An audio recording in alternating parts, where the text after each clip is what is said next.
of basically your zombie player. You need that extra, just a little bit of cover, just in case maybe he eats up that bullet instead with the shield. But a nice Ashmar punch! Oh, knocks them down like bowling pins, and now that's going to stagger them. So even fourth attempt here. Sarah's taken very, very low. Actually gets caught in a crossfire that he seemingly unexpected. And the revive can't even happen because the beat is pushing up on the high ground. Does get traded in return, but the damage coming out with focus, finalizing a lot of these kills on the Ashamar is gonna give them the point on the second attempt. And this one's a lot slower though. I mean, actually, there's still a chance to fight back.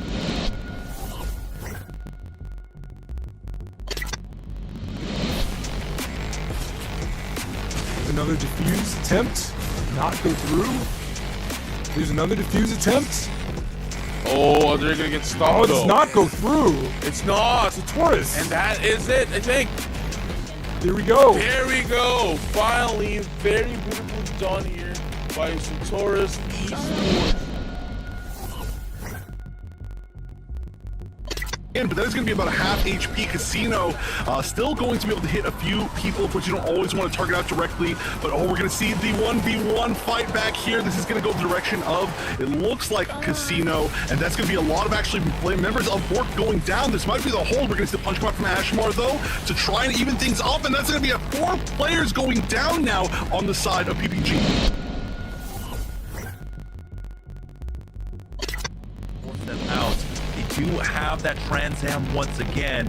Will it be enough to try and force them back? He will have that faster charge to try and knock them back. It worked with that Ashmar punch, but instead just the presence alone. Trans Am has been used. They find 2.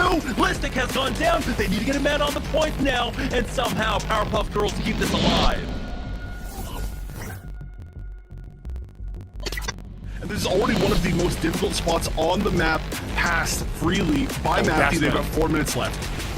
Yeah, Gasman actually whipped that attack with the Barbie. Look at that. That's going to be 2 down from the Ashmar with a punch. That is a 1-punch man right there. And they're going to be able to get in more as well.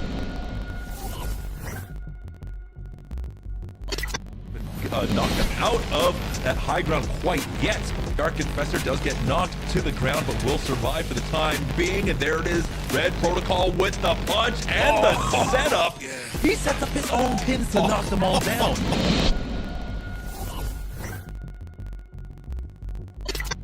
With his turret, and he is still here, causing so much disruption. Gets the knock in the last second before Danger can actually make it back to spawn, and that's another knock. That's 2 ticks being picked up by Team Bozos.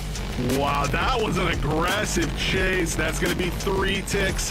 And there's only 3 people up on the side of skill issue, and that's slowly going to turn into less. So now there's only about 1 person ready to challenge. It's going to be the Trans Am, though, going to get 1 pick, but only 1. We are still going to see the methods, but that's the entire team. That's the point, and that is a quick round 1. The Evictus Hades is going to already take down 1. Needs to get more than that. J-Slay is going to take down Nox as well. That's their tank going down, but they just weren't able to get the more than even 1 kill with that Hades. Yeah, the Red Protocol on the Ashamar is doing absolutely amazing work here. Takes very low, has to fall away, but is able to retreat to a position where a med pack is. Is also able to get the revive. No, Tilter is there to try and at least make it a full 1-for-1 trade. But now Red Protocol does finally go down. This J answers back, but the Mega Charge arm did come through in the meantime. It's up to Skill Issue to retake the site and disarm that bomb. But with all this verticality, it's going to be so hard to lock down last second.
Format leading up to the grand final.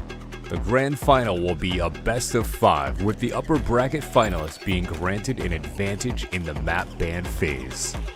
For the Summer Clash, we have updated a map ban system. Teams will pick and ban between 9 maps to determine where the battle will commence. The maps that will be in rotation for the Summer Clash are Canyon Base, Colony Trading Post, Harbor City, Lunar Comm Station, Ministry of Defense, Missile Base, Mountain R&D Lab, Thermal Plant, and Underground Command Center. Which team will break the ranks and become the 2023 Summer Clash champion? Suit up and sortie, pilots. It's time to earn your stripes.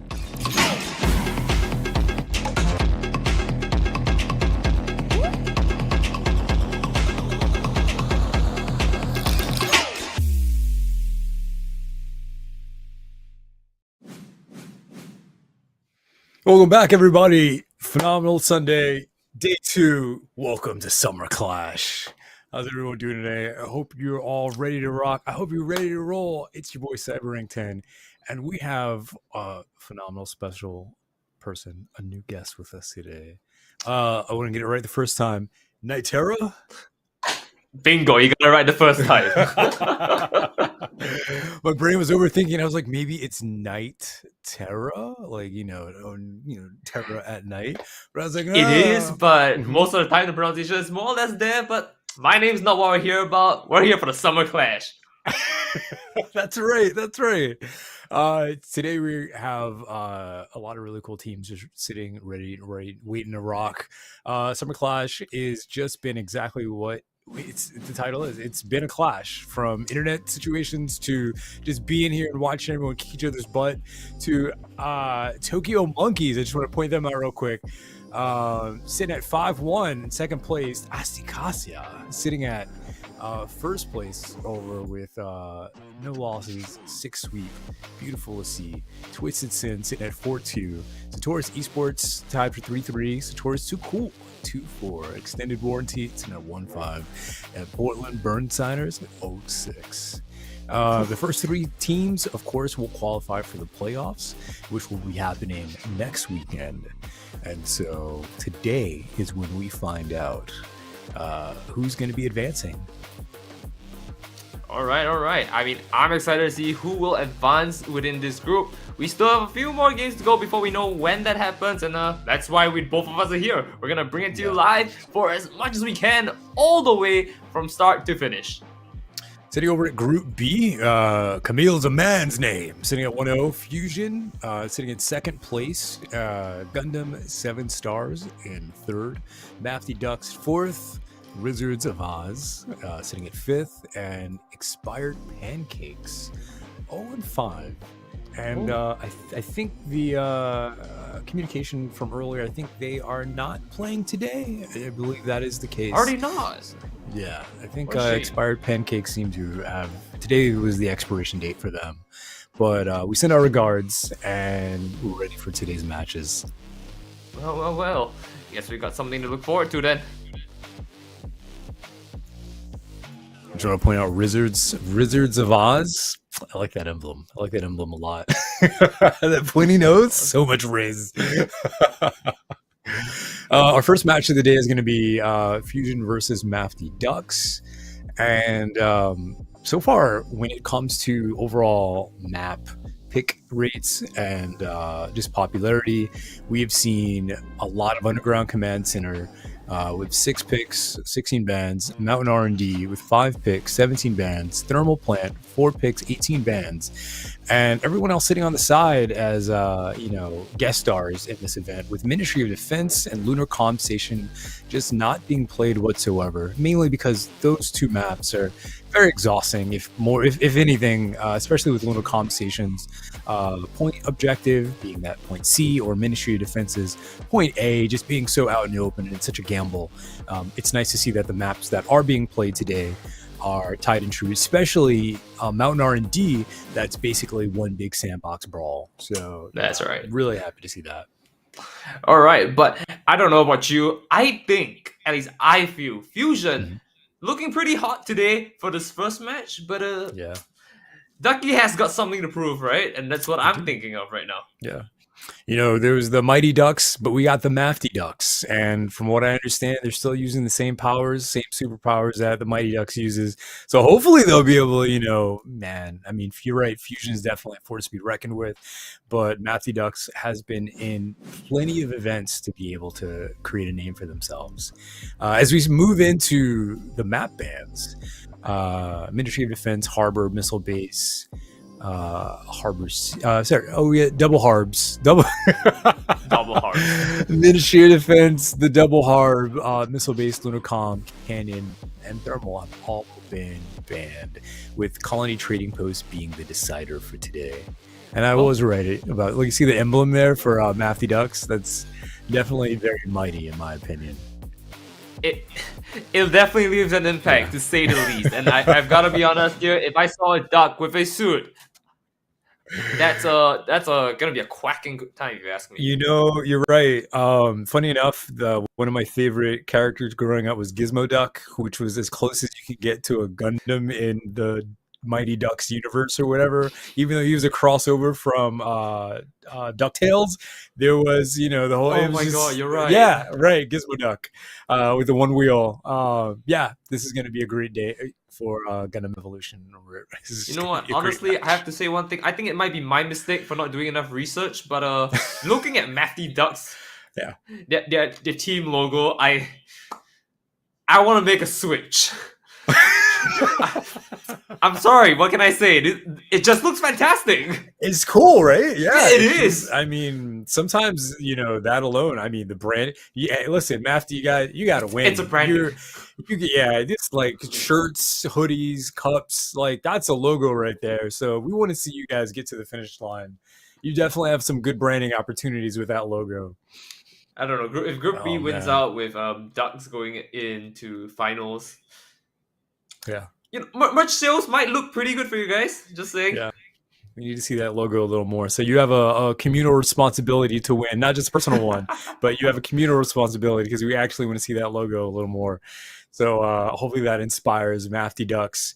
And Fusion, we're saying it right now. You definitely gotta bring it, just because Mafty Ducks they've been inspired by the community. So if you bring down the Mafty Ducks, hey, we can't do anything but respect you after that. To be fair, Fusion is looking to be the one to take the game today for this first round, but Yeah. like we said, right? Mafty Ducks has something to prove here. They want to also hit to finals. It's very early in the bracket. They don't want to get knocked out right here. We're going to see how they play out their first match on Collie Trading Post in just a bit as they're setting up. I mean,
all right, welcome back, everybody. You know, we just want to take a moment to talk about some of the events that happened yesterday, and just also the current meta of the game.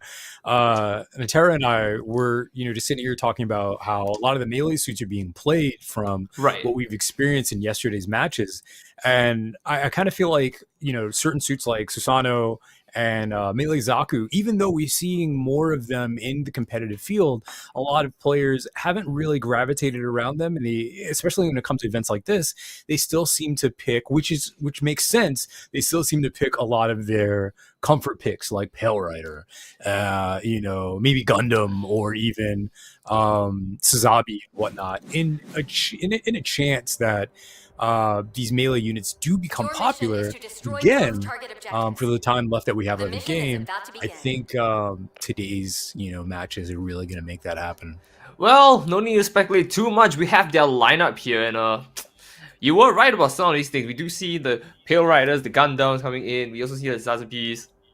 you know, pretty standard picks here all around. Yeah, very standard picks. Funny enough, I think with the exception of Hyperion, everyone is a free unit. Hyperion and Marsai, everyone here is a free unit. Where's my X You know here? that. Yeah. Where's my X here? Yeah, you're right. But we're looking at how they're going to set up here for colony trading posts, and we're already starting to see how the game is going to play out, where they're going to stand in for their engagements. So this is going to be interesting where they push. This is going to kind of come down to how the initial wave is going to go forward. You know what I mean? Oh yeah, it's game time. Let's go for Here we it. go. Mafty Ducks versus Fusion. Alright, starting out, they're already spreading out pretty much early on, right? 4-2, we're gonna see if they can pick off that very early on and see if you can sneak in. Yeah, it is very important that you at least try and secure that checkpoint. It's going to save you a lot of time with getting back to the main objective. For those that don't know, this is bomb plant, bomb defusal. So when you're trying to figure out, even from what it looks like as well, a couple over that way, but then there's a tunnel to the right that'll take you all the way to A and B. And it seems like two of them split off while the other two figured out, let's just go ahead and hang out objective checkpoint for the respawn. Right. And, I mean, another thing to note is that, don't forget, this is technically a very linear map for the most part, so there's not much you can do if you're running away. So this is going to be an all-out brawl once you enter the trading post. And already we're seeing a lot of engagement coming in right and forth, which is a hail of barrage here. They're nowhere to move, but just hang down and hunker over the wall. Hopefully no one gets them, because now at this point, it's just a matter of whether they want to take a full-out engagement at the top of the roof, or they want to go underneath where the trading post is and see if they can get the bomb started. We always have to keep in mind that both teams are running Ashmar, and considering Ash is on the map, I mean, that means that at some point someone's either going to try and take the back on, flank the back line, or even try and ninja a objective, just because Ash has so much air freedom. Oh, and here we go, they're already pushing in. The first stream is almost coming down, and nothing is starting out. They just no way to go in. They just continue to start this brawl over and over again. We are seeing enemies trying to get back up here, and unfortunately just knocked out count like that.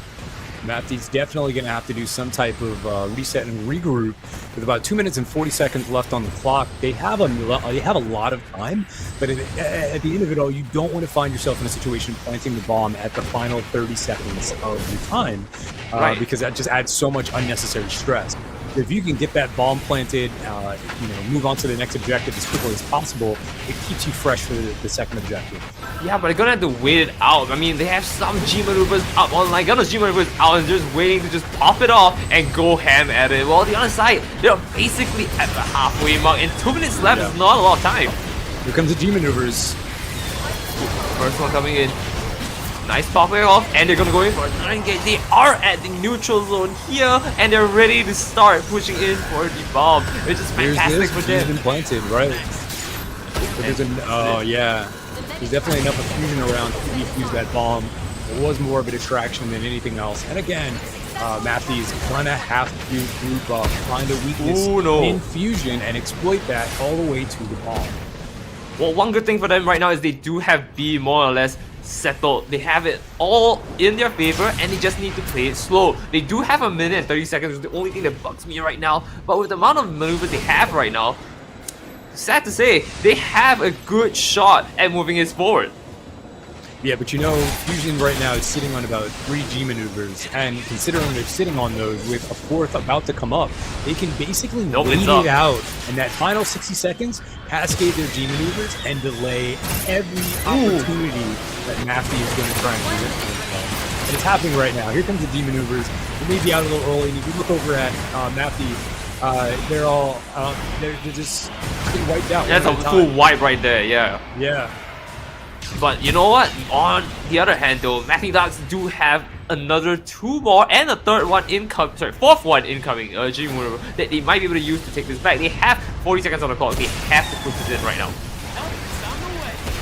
If Mafty does plant in the next 30 seconds, they will be pushing everything into overtime on that bomb plant, which means that they're going to have to try and shut Fusion out from getting back up into the second area.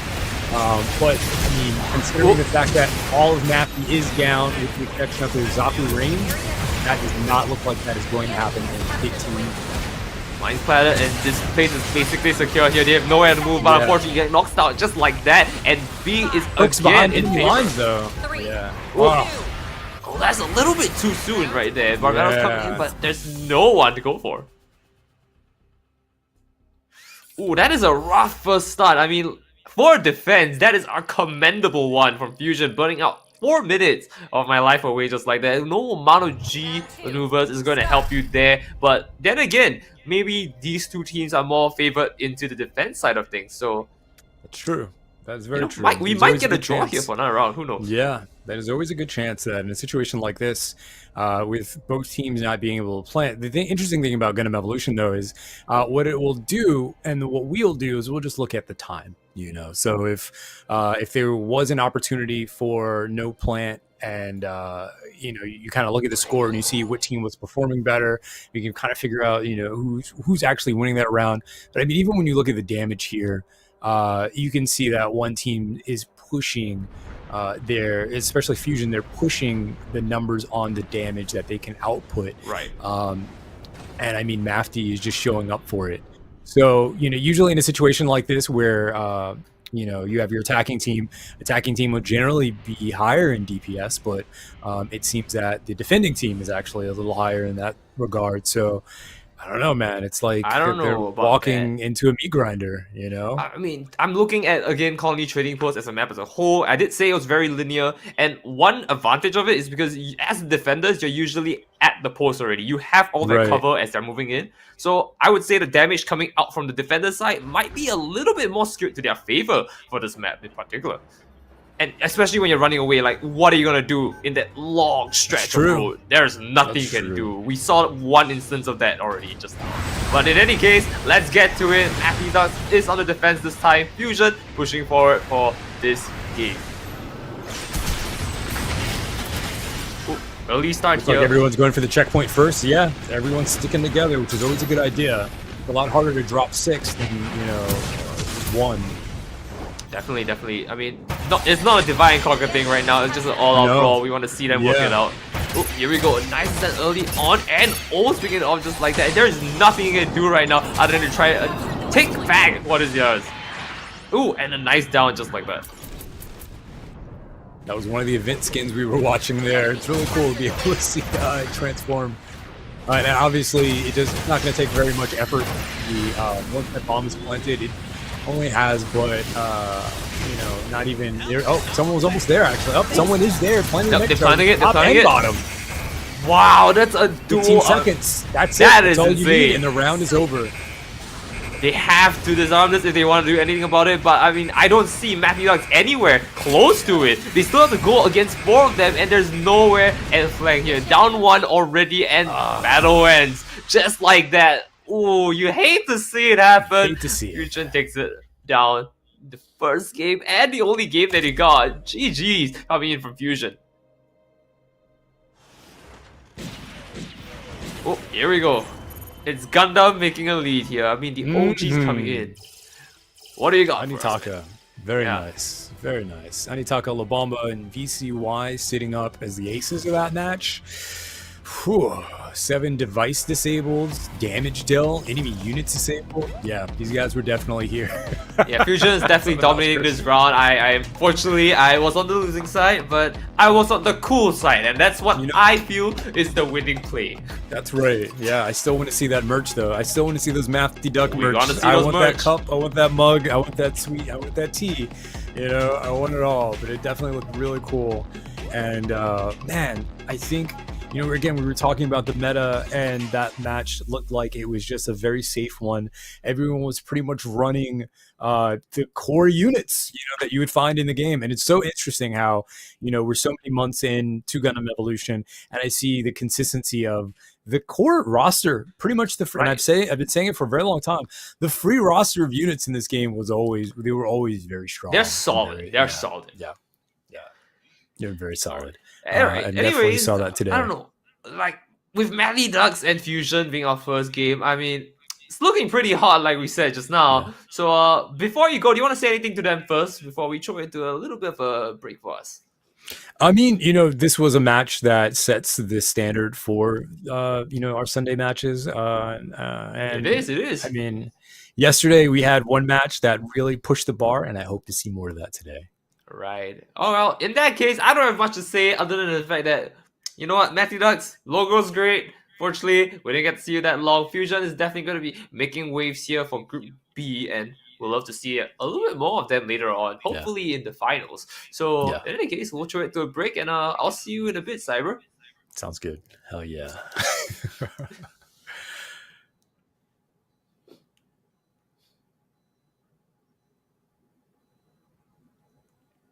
Looks pretty good, huh? So how's the view of the Earth? Oh, I'm on the phone with my agent. We're being pranked. Right. Yeah. Yeah. Yeah, They got me on the show. Sorry. Hello. Yeah, I The know. moon looks great. I mean, they have some G maneuvers up online. Gunna's G maneuvers out and just waiting to just pop it off. And 60 seconds, cascade their G maneuvers, and delay every opportunity to the second area.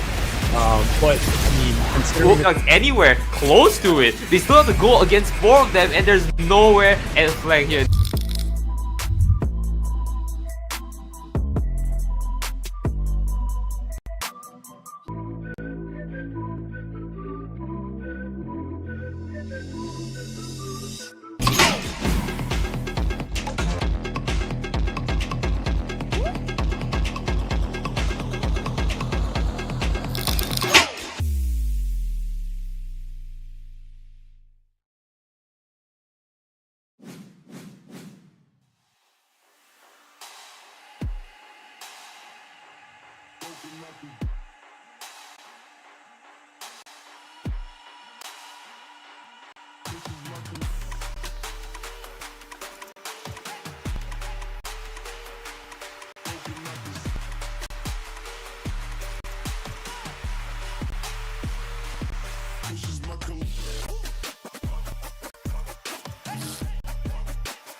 The 8 point is now under contest, and Dream hits those shots. That is going to be basically an entire team wipe. That is the entire team wipe. Carl Sagan goes back up and then gets the counter snipe. Yeah, this is really where the game begins. A nice pick from Royal Fat Man.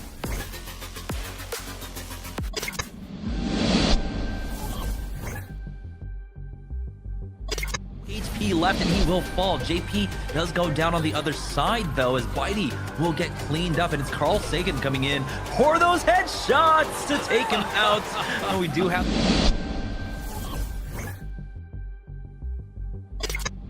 I do believe actually it was Batty on the Pill Rider. I could be 100% wrong on that, but I do think so. And they've switched completely. Yeah, there's so many different switches. The flexibility of this team, and there's the first sniper pick, Red Protocol, and 2 from Red Protocol. Killer Umbrellas also switching off. There are just so many switches. I love this flexibility of these players.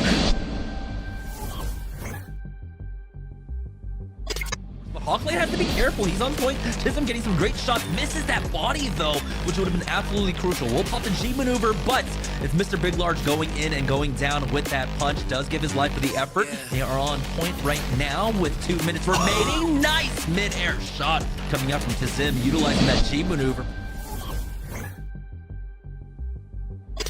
Initial push and held the forward positions, so this is back to a really tough spot for Mafty. And importantly, they get them there in time. Fusion Blackie has that butterfly, and he's instantly going to go ahead and pop it, though. He gets shot out of the sky. Carl Sagan will be able to clear him out and find one more. But the damage has been done. Oh, and from the air, can we see an aerial kill? Not quite, almost. Hey, it deals the damage and it pushes IQ away, so they're continuing to push IQ back into essentially their spawn, giving them very little space to deal with. Got it goes out to the beat, and Carl Sagan is there to confirm that. Lands another shot on.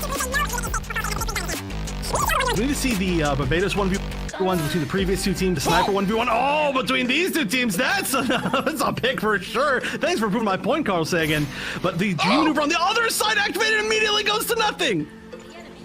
Oh my god, stay on this guy. Observers, stay on Carl Sagan. He's hitting some amazing shots.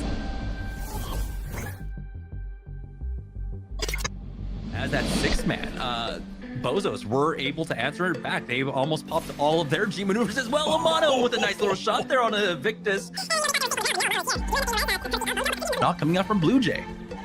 Yeah, Mono still just, oh my gosh. Okay, just immediately going down over there. Maybe a little bit of overcommitment going against 2 very strong close range suits right there, but that does mean they're going to be down Blue Jay for the rest of this fight. However, the entire offensive side is a little bit spread out. They did lose Bone Kill for a while. They lost the Victus for a little bit, of course, just brought them back up, but this might give enough time. And oh my gosh, on the Exia too, that's huge. Amano is doing so much right now. That's going to be another one going down. There's a third. Amano cannot be stopped. He already has his G maneuver. No way. Yo, the ultimate left clicker. Come on.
So yeah, I was putting this gunplay together. Oh, welcome back, everybody! Yeah, all right. Hi, everyone. Welcome back.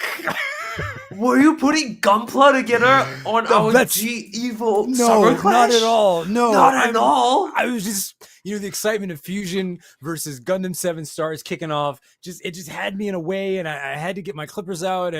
But don't worry about it. It's okay. Up next, we got Fusion versus Gundam 7 Stars. No other team has a longer. I don't believe any other team has a longer name than Gundam 7 Stars.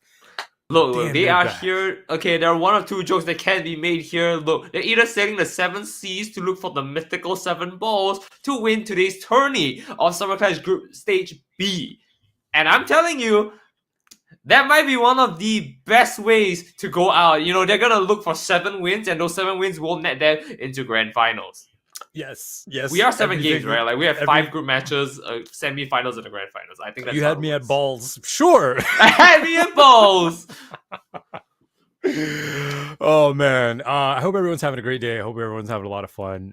We appreciate it's you all Sunday. for You gotta have tuning a great in. time. It's Sunday, right? Gundam Evolution. Yeah. Oh man. It's just, we're so happy to be able to put together the Summer Clash. And this is also one of the last times that we're going to be able to do this, with next weekend being the finals on everything. We just hope that all of you are able to stick with us till the very end and watch. I cannot wait for it. We have a whole week of group stages that we'll be playing out, and then the finals, right? So that will be a banger, and any one of these teams can make it here today. All they need now, at least if I want to go back and say Mafty Duck has a chance, Fusion just needs to drop a game. That Mafty Duck can win against. Whoa! And I believe in that dream. Gundam 7 Stars is the team that might make it happen. I'm going to be that guy.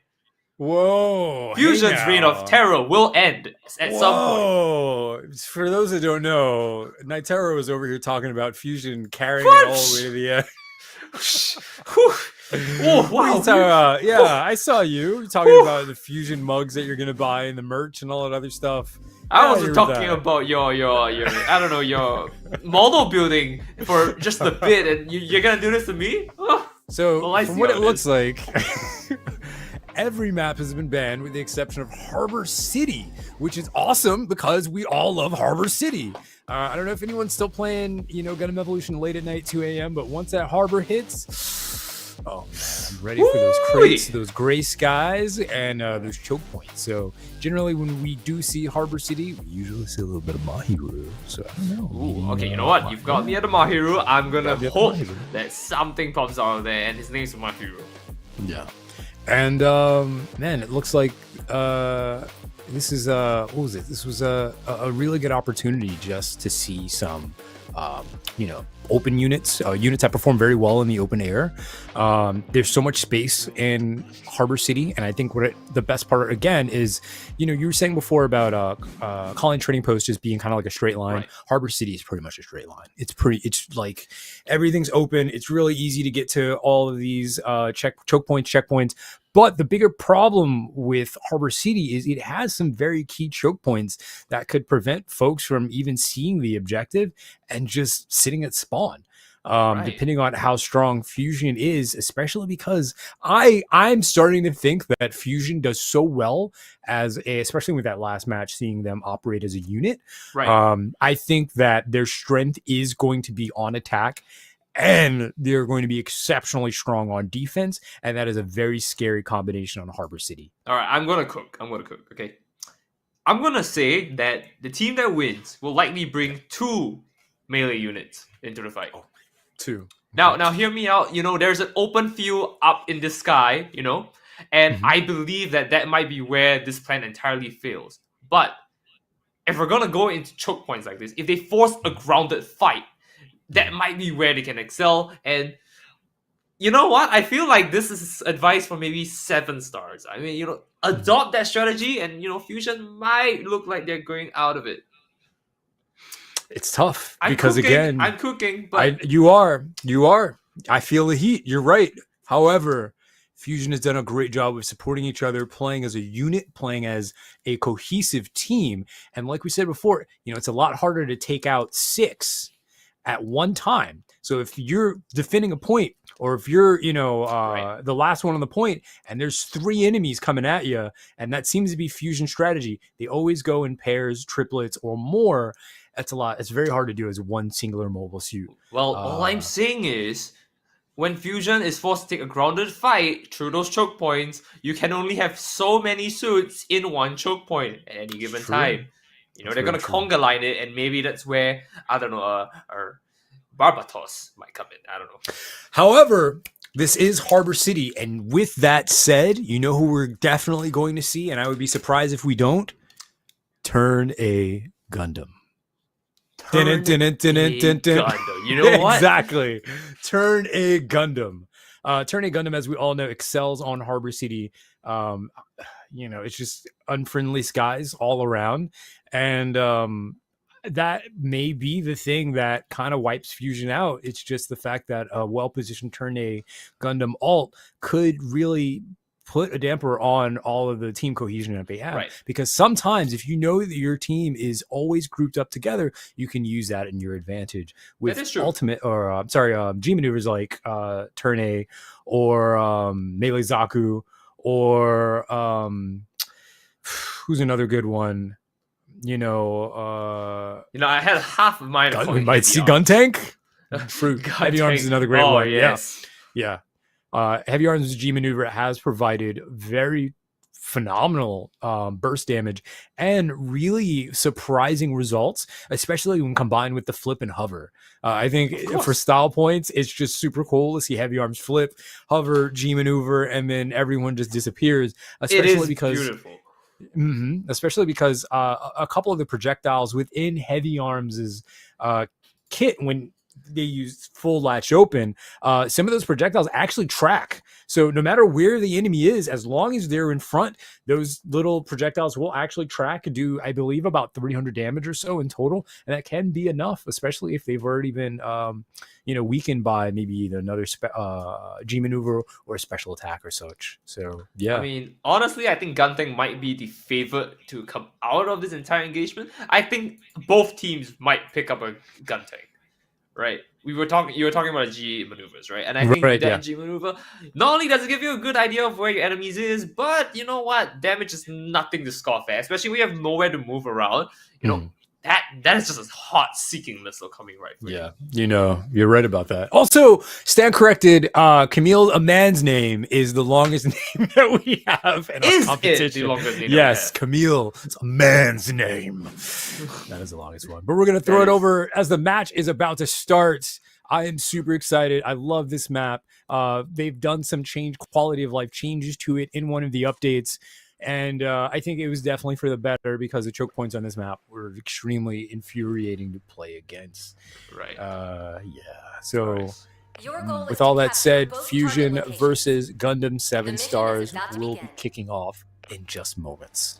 All right. Anyways, we're looking at Fusion being the ones to go in for the defense this time. On the other side, we are Fusion's on the attack first, and we have Gundam 7 Stars on the defense. That is my mistake right there.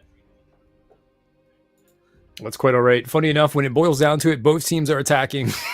You're exactly right. You know what? Guns are still being shot from both sides. It's the funny thing about Gundam Evo. Yeah, the funniest part about Gundam Evo is at some point both teams are attacking and no one is defending. Well, that's gonna develop into a pool of oil and parts. Let's pull it that way. Yeah, oil and parts. All right, and here we go. It looks like that. Wow, that is a choke point, all right. You are at the 8 point is now under. I think our new type powers just kicked in, and I think we saw a little bit of a map before it started. Oh, wait a minute. That game time is gonna start. Oh, there we go. Let's get into it.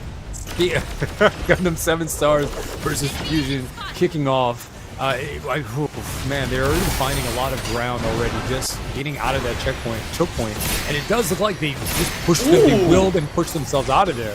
What a beautiful snipe off the corner right there, downing our first one. I didn't see a unicorn coming to play as well, coming from Orphan, and that is basically more or less what they've got for our front line, which is fantastic. Look at how many is down on the side of Fusion, just like that. Oh, sorry, not Fusion. How many is down from Gundam, I'll help you out.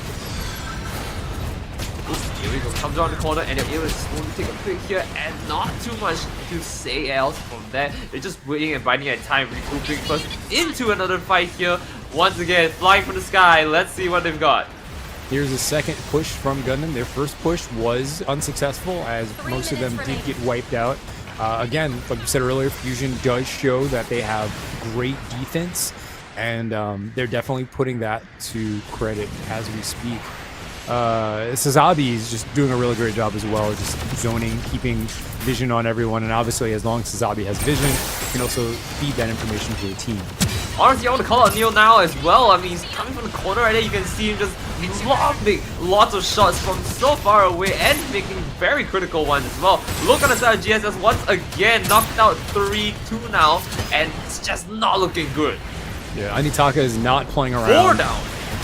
Tizem as well, sitting nice and pretty, playing Dynamis, definitely a unit that we've seen Tizem use as a comfort pick, as a comfort food. And which I really do want to point out, you know, this is the ideal sniper defense. With Fusion using 2 snipers. This is insane. I mean, like, I said 2 melees, but you know what? They said 2 snipers. They've got me there. They got me there. A fun quality of life update here being shown right now. Sniper in the latest update was able to snipe in the air as it just uses a bit of the boost. So as long as you have boost available to you, you can use your sniper rifle while you are airborne, something that you were not able to do before. And I love seeing all of these trick shots happen using these new tricks and advantages. Again, you know, this is in Fusion's favor.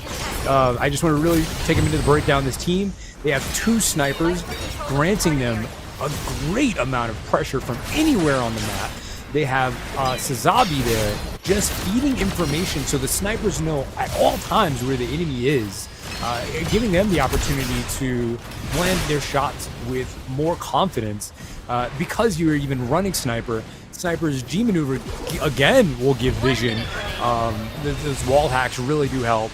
And just having, Jim, and even though it looks like they are crumbling a bit, having Jim for the zonal denial, the health packs, the fire, the utility, and you see, Absolutely. This is actually really smart because the second you stand on that, it lets the enemy team know, hey, we're here, and that can draw a lot of unwanted attention, especially if your team's not ready.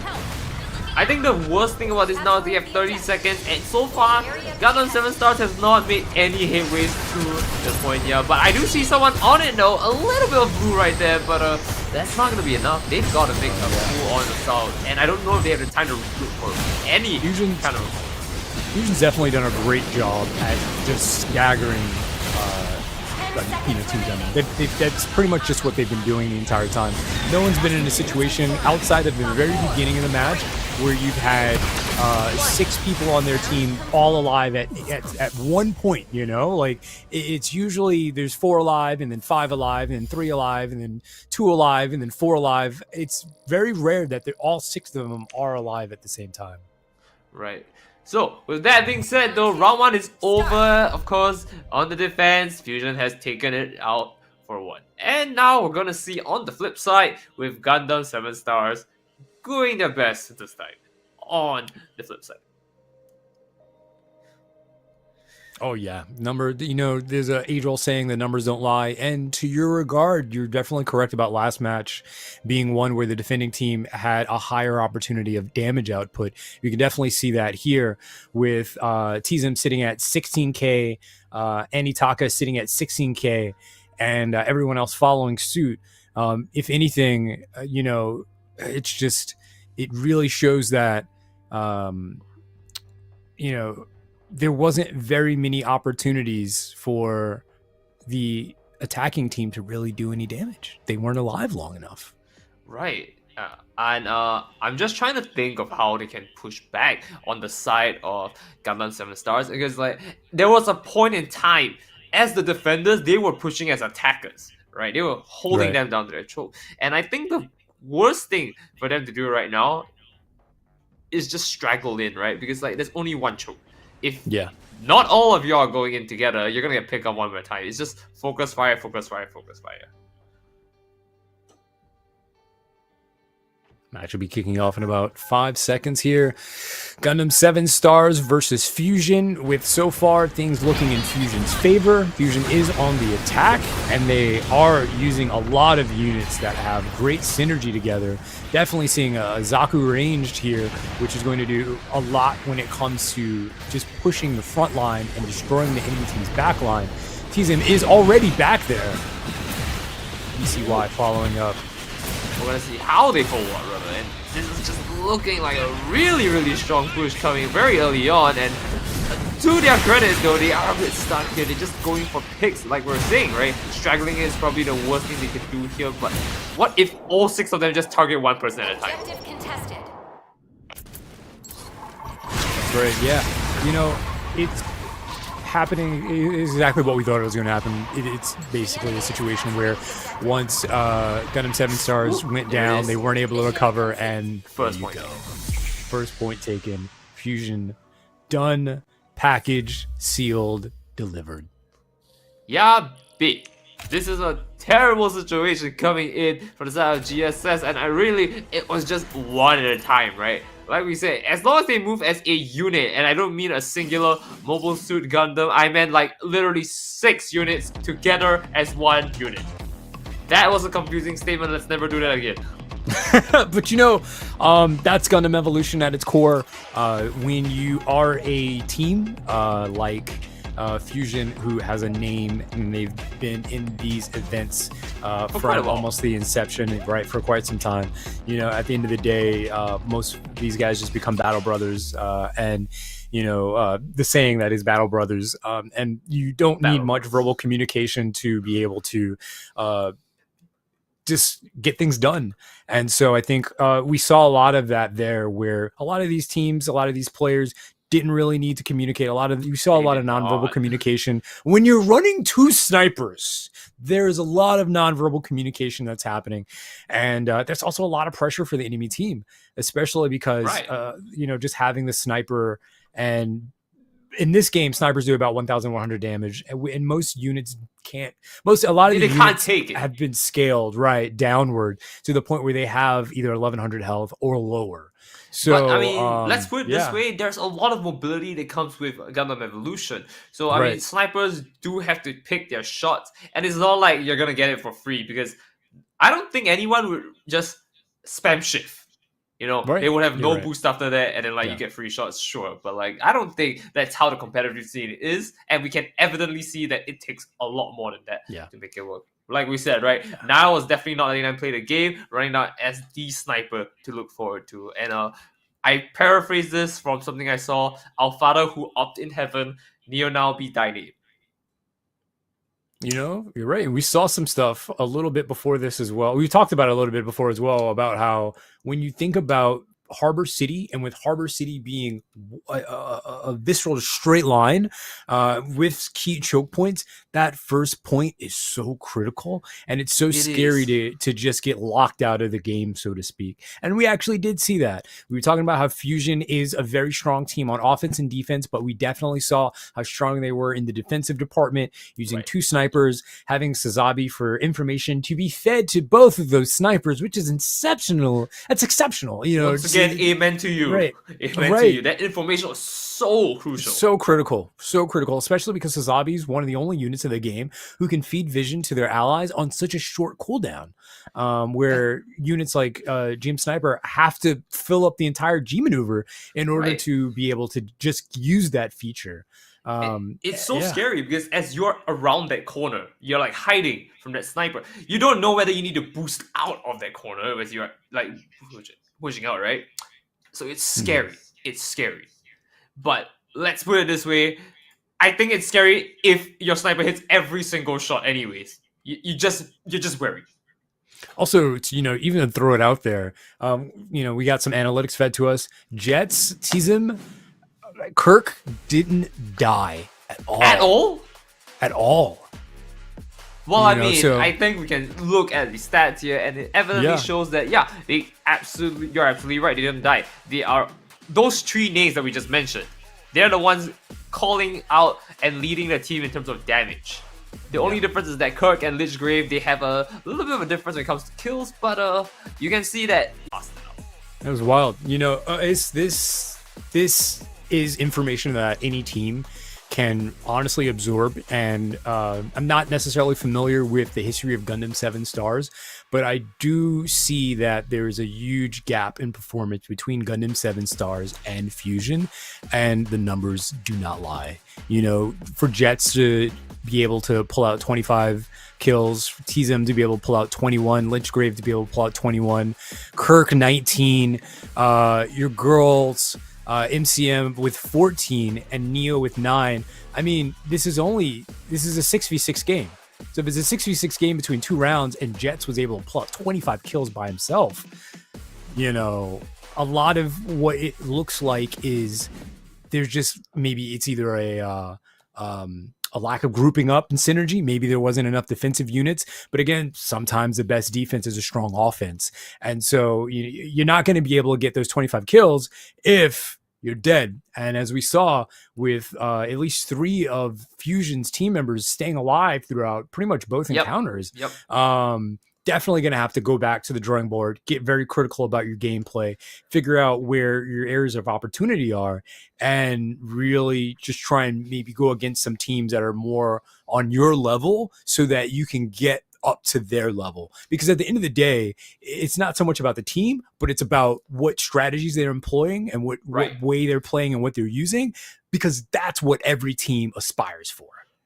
All right. Anyways, Cyber, real quick, do you want to know something?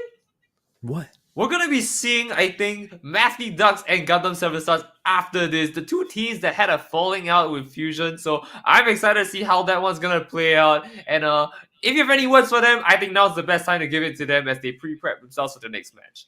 Let's go to break, because that's what I want to see. All right. I like that style. We'll see you in a bit.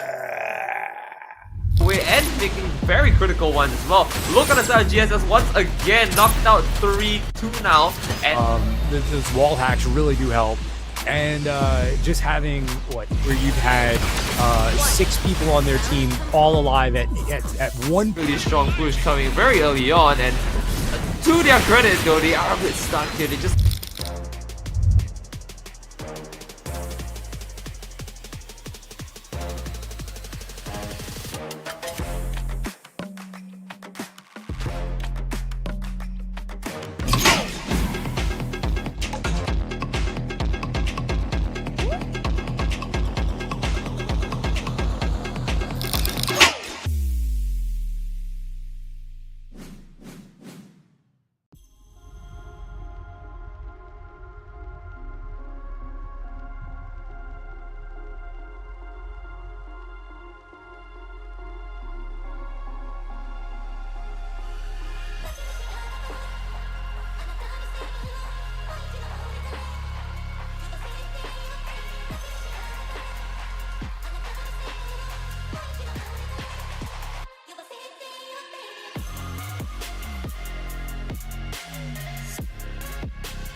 But that punch might be the thing that closes this out. Only 2 players left. Can they get the defuse? They cannot.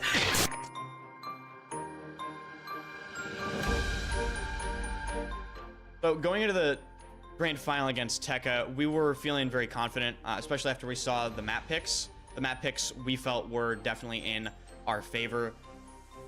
We have a bad track record, let's say, against good Barbados players, so we knew that just because of the way we were playing at the time, we were going to have to focus Gasman, and they had Nox at the time, which is now on, he's now on our team, but he was obviously an incredibly strong Exia, like top 1, top 2 Exia in the game.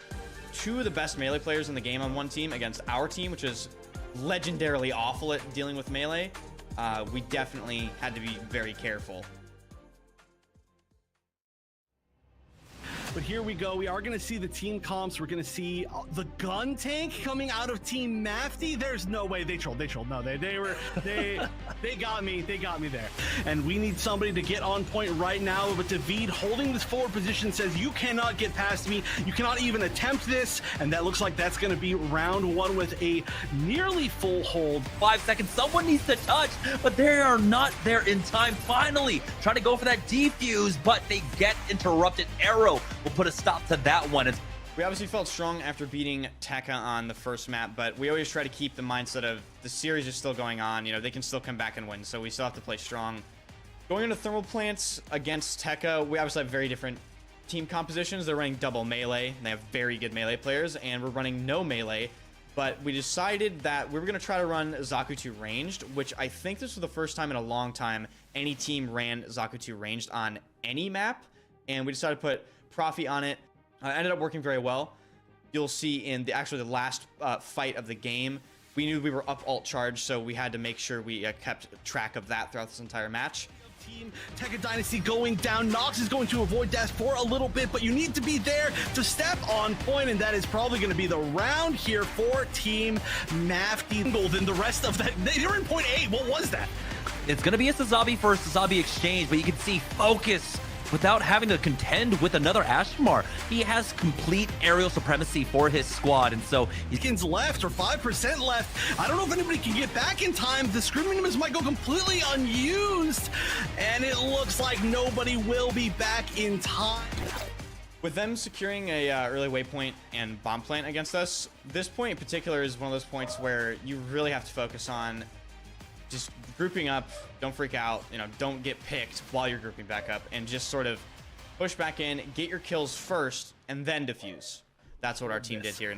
Yeah, they are very close to the energy cable, but they end up losing out on gas, man. That's one more pick, too, as a robot ends up falling here. Mafty like to take their time to clear out their angles before they go for this, but here it is. Arrow coming back. He will ultimately go down. Nox picks up 2, but he should be going down. We finally managed to get a plant here, and we just sort of had to pull back, buy time, play within the door, make sure we don't get picked. That's the biggest thing. Again, they're trying their best to body block for it, and this is Zabi might give his life for it. They do end up getting it down once again on. And it looks like it is going to go off a little bit more upstairs just to block a line of sight, but that punch might be the thing that closes this out. Only 2 players left. Can they get the defuse? They cannot, and Mafty will sweep the grand finals. I don't think we dropped a single map through the entire tournament. I think we won it 9-0. As always, though, we're never satisfied, and that's what I think separates us from some teams. Even in a great performance, we try to hammer out some things. We don't get complacent with our performances.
Welcome back to Summer Clash. We got someone who's here to kick some crumb. Welcome back, Crumb.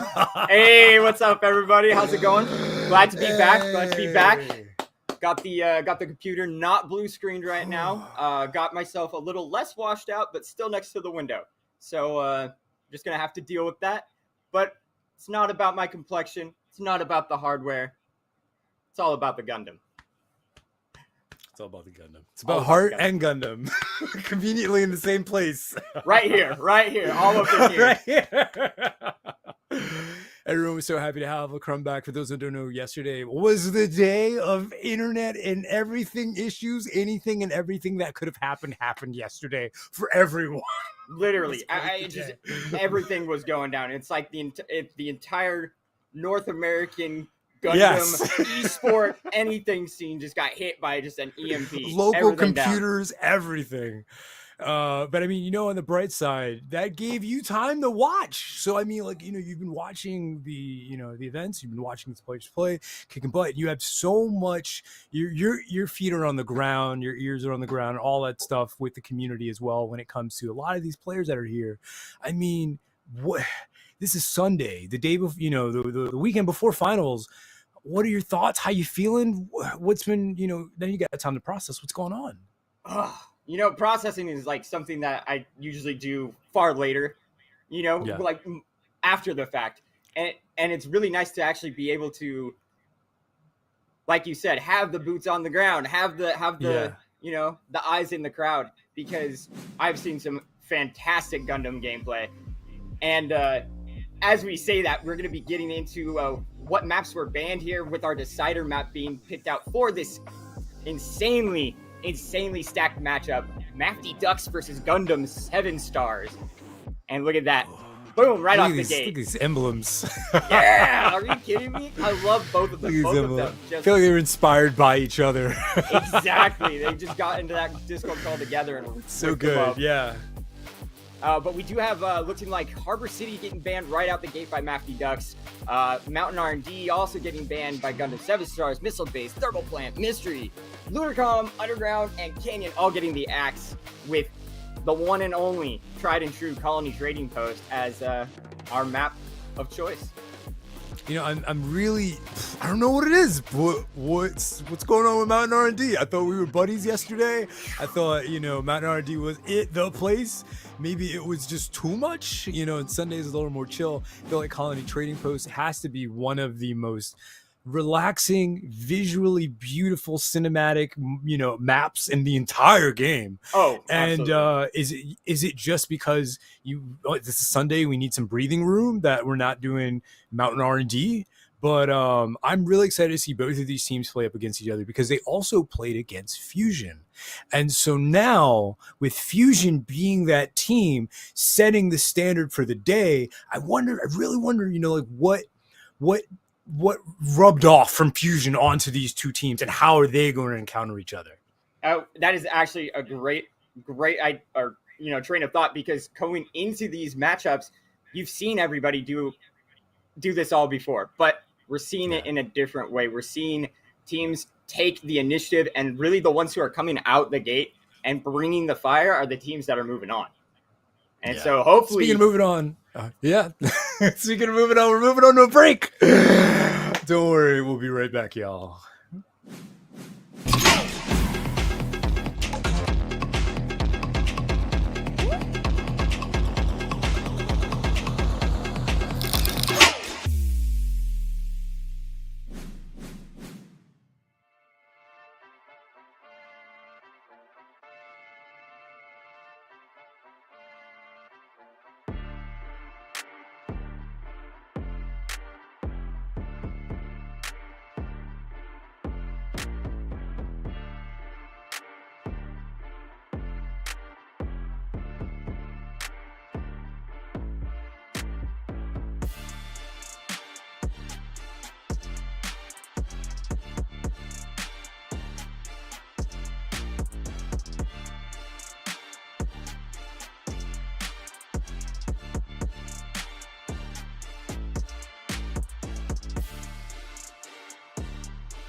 Welcome back, everybody. We're sitting over at Harbor. I'm sorry, we're sitting over.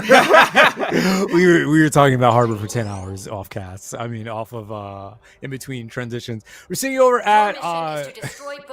Colony Trading Post. I think Thank you. That's the one. That's the one. You know, it may have a harbor somewhere up there in the sky, but Chrome and I are vibing a little too hard. We apologize, everyone in chat. But welcome back, everybody. Welcome to the Gundam Breakout Series Summer Clash. We've got Gundam 7 Stars right now up against Mafty Ducks. And I'm so excited for this match. I'm so pumped. And just looking at these teams right now, we're getting right into the thicken of things. As TM Craze, Orphan, Tokyo Bunny, Ari, Lucky, Star, and TSG of Gundam 7 Stars looking to take down Mafty Ducks. So do you think this is going to be a sweep in one direction? That's really what I want to know. I'm going to say this straight up. Yeah. Both teams are going to be bringing the fire. I don't think this is a sweep. I think this is going to be going back and forth. You're going to see this drug I hope to see that. I hope to see that. I really do hope to see that. It's just... You got Gundam 7 Stars going through the tunnel, which was a very smart idea. I mean, they do want that checkpoint as quickly as they can get it. But, like I said, both teams fought Fusion, so hopefully they're going to do and employ some of the tactics and add their own twist to what Fusion did. But, right there, Ari picking up the kill, though, leading the charge. Oh, quick response, though, by Mafty Ducks as they pick up Tokyo Bunny going down on that Mara side. And, dangerously low on the side of Heartstrong and Perp, but they're still alive. Heartstrong finally going down, but Perp getting that heal that he so needed as we see Perp try to take the 1v1 against Lucky Star on the bottom. You know, I do love the way that they engage and then they both dispersed. And that disengagement is incredibly important, especially if you want to keep the pressure up, but to keep your numbers high. Yeah, no, absolutely. Both kept their numbers actually pretty even there. We do see 2 down right now for this side of Gundam 7 Stars as Mafty Ducks taking that waypoint. Geta, though, going down pretty quickly there to some beautiful rockets by HYG, and we're going to see the aerial attack coming in strong now for the Mafty Ducks. Looks like everyone's just trying to, they're figuring out their next strategy. They're grouping up maybe on some comms, communicating with each other on which objective we're going to go for. Right now we have a nice little skirmish at B. It's, another opportunity for these teams to just really show the world that they're not out, even though they're fighting to stay in. Yeah, wow, look at that. As you say, that Crook and Perp going down there. HYG doing all the damage as we see him pick up another kill. 2 more, though, go down on the side of Mafty Ducks as it's looking pretty perilous here for Gundam 7 Stars. Yeah, I mean, although that plant, I mean, have we seen a plant today?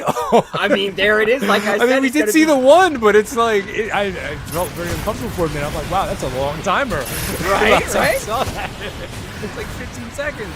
Tokyo Bunny down to 1 health though. Oh, just barely escaping with their life. One thing to plant, but now you got to defend. So man, we do see Milkshake pushing back up in here though. And we do see the Hades popped out of the side of Perp. He's running down. He is going down pretty quick there as the Hades doing lots of work. Milkshake and Jetta back there. Oh, it's being disarmed. And the disarm is coming in. We do need to see.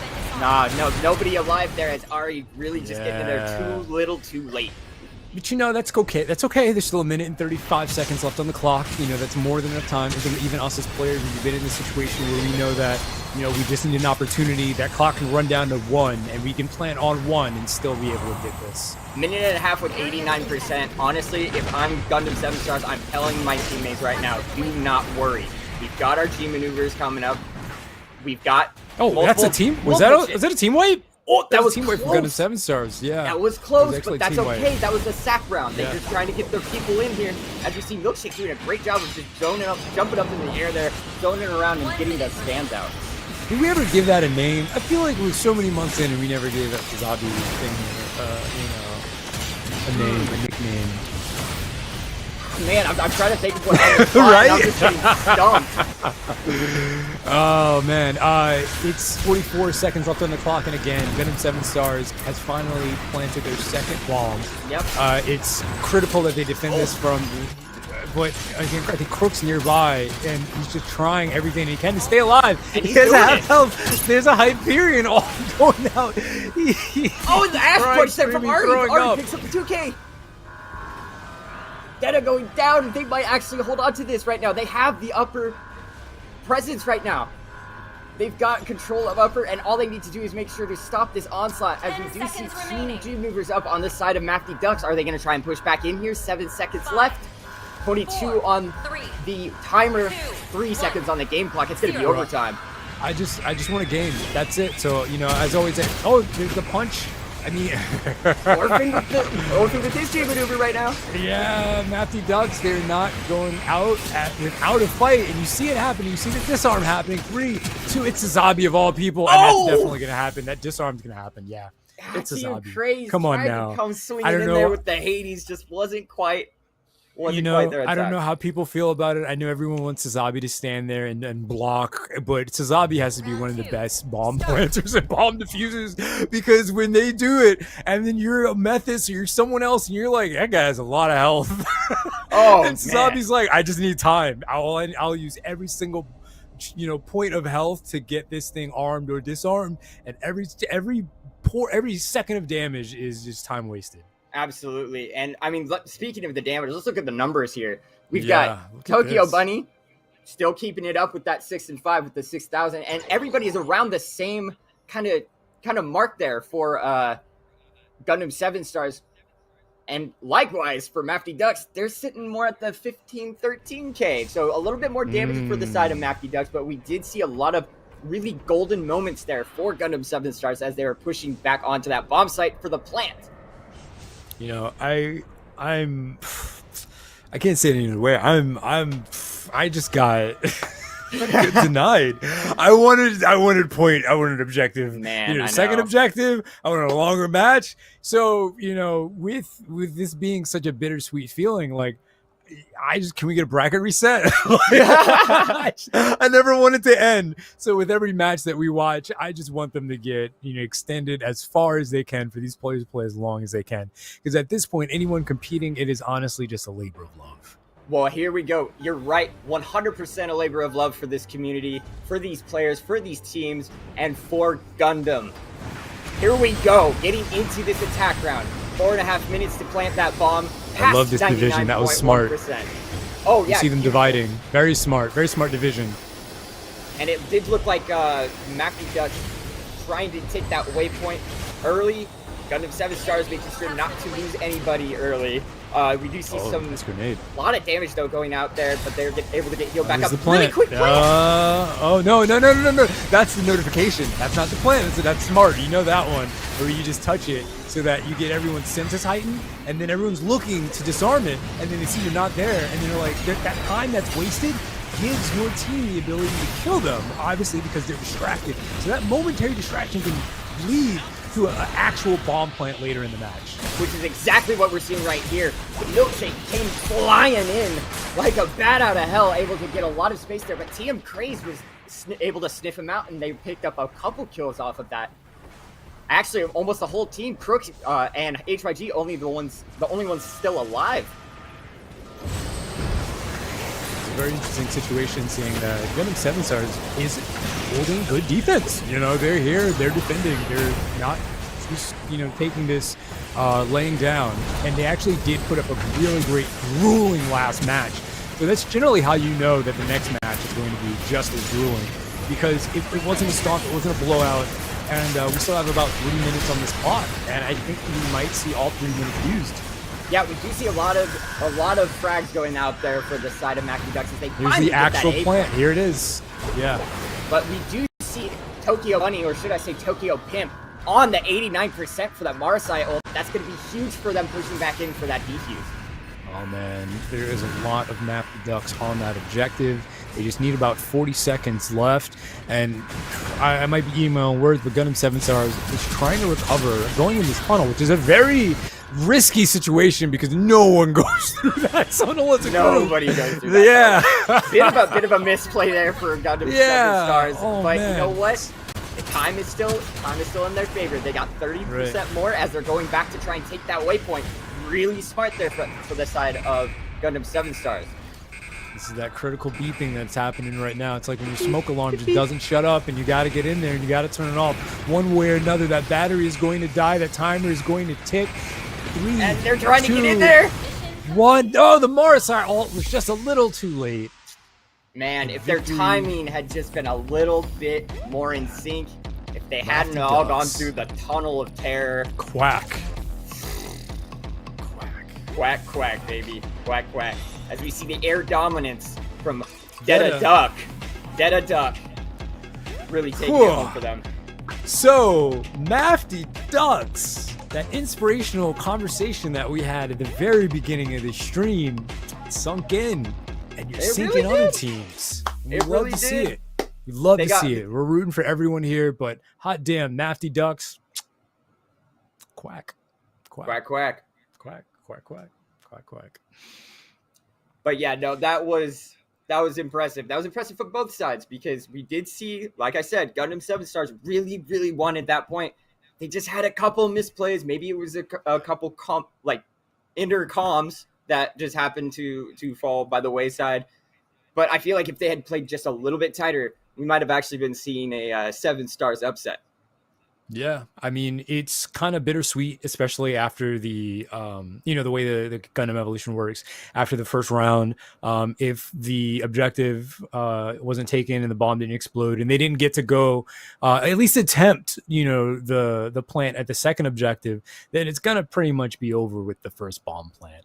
And that actually adds a lot of pressure, and that makes the defending team feel a little more relieved just because it's not so much of a gamble anymore. It's like, hey, guys, we just got to defend this long enough for the time to run out and we're good, opposed to, okay, oof, we got to drag this out.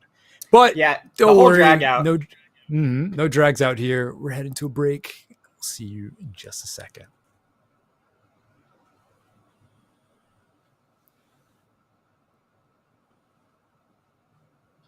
Or we're not heading to a break. No break. We're just surprise. It's just us forever. You're never leaving. You're never going to get rid of us. Ever. Ever. Ever. Ever. No. Okay. No, I mean, I was wondering before what your thoughts was on the the way that match was going to go. We found out. We got our answer. But I mean, do you think Fusion still has any team that needs? Oh, yeah. Goodbye. Do you think? Right. Do you think Fusion has any team that they need to worry about so far? I think that we need to worry about these damage numbers and these kills. Wow, Detta! Look at that, 30 kills for the side of the Mafty Ducks Ashamar, 19,000 damage, beautiful work. We saw Perp putting in numbers over there on the Pale Rider, another 19,000, 24 kills. Lots of frags for everybody actually over there on this side of Mafty Ducks. Oh man, it does go to show that these numbers don't lie. 20, you're right, 30 kills, 26 kills, 24. That's extremely impressive considering they both were in the same situations. It just shows that one of them was able to pull up those numbers. Mafty Ducks definitely wasn't messing around. To have 30 kills, 26 kills, 24, that means you're taking every opportunity to create value for your team and the match in every second of the match. So that's very impressive. Absolutely. Extremely impressive. And I mean, look at that though. Gundam 7 stars did have the damage. They really did. They had it there. They just weren't quite able to clean up a lot of those kills. And, the air superiority by the Ducks. The air superiority was what pushed them through there and really got them into that sweet, sweet victory column. These ducks can fly, and it's their airspace, and it seems to be making that their whole MO today. And it's wild, just because they're in, they're not out, they're still fighting, and we want to see what they can do. Hell yeah, we want to see what they can do. We want to see what all these teams can do, and we're gonna get all that and more once we come back from this break. Comms communicating with each other on which objective we're going to go for. Right now we have a nice do see Milkshake really do push hope. back up in here though, and we do see Hades popped out of the side of Perfect. He's running down. He is going down quick there. He can stay alive. And he's He has doing half it. health. There's a Hyperion all going out. I just want a game. That's it. So, you know, as always, there's the punch. I gotta turn it off. One way or another, that battery is going to die. That timer is going to tick. 3.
Damage coming out with Focus, finalizing a lot of these kills. He sets up his own pins to knock them all down. Oh, they're gonna get stopped. Oh, it does not go through. Ashimar with the punch. That is a one-punch man right there. Is also able to get the revive. No, Tilter is in.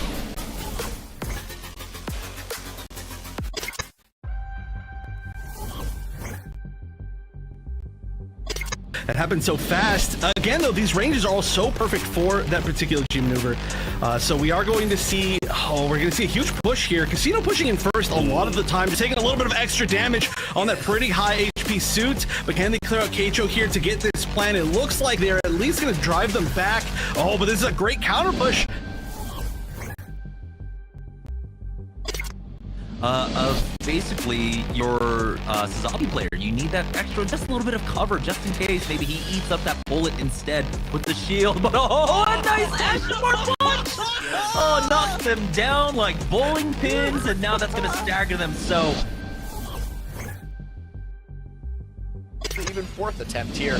Sarah's taken very, very low. Actually gets caught in a crossfire that he's seemingly unexpected. And the revive can't even happen because the beat is pushing up on the high ground. Does get traded in return, but the damage coming out with Focus, finalizing a lot of these kills on the Ashimar, is gonna give them the point on the second attempt. And this was a lot slower though. I mean, actually, you know, there's still a chance to fight back.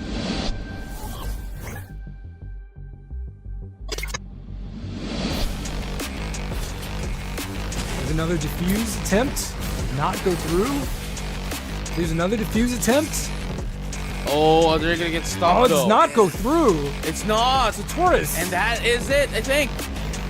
Here we go. There we go. Finally, very beautifully done here by Taurus Esports. But that is going to be about a half HP. Casino still going to be able to hit a few people. Of course, you don't always want to target out directly, but oh, we're going to see the 1v1 fight back here. This is going to go the direction of, it looks like Casino, and that's going to be a lot of actually play members of Bork going down. This might be the hold. We're going to see the punch come out from Ashimar though to try and even things up, and that's going to be 4 players going down now on the side of PPG. Step out. They do have that Trans Am once again. Will it be enough to try and force them back? He will have that faster charge to try and knock them back. It worked with that Ashimar punch, but instead just the presence alone. Trans Am has been used. They find 2. Listic has gone down. They need to get a man on the point now, and somehow Powerpuff Girls keep this alive. And this is already one of the most difficult spots on the map, passed freely by Mafty. They've got 4 minutes left. Yeah, Gasman actually whipped that attack with the Barbie. Look at that. That's going to be 2 down from the Ashimar with the punch. That is a 1-punch man right there. And they're going to be able to get in more as well.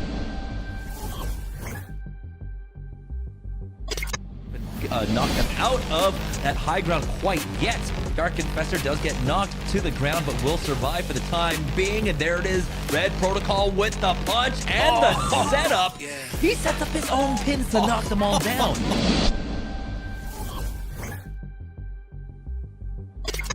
With his turret, and he is still here, causing so much disruption. Gets the knock in the last second before Dacer can actually make it back to the spawn, and that's another knock. That's 2 ticks being picked up by Team Bozos.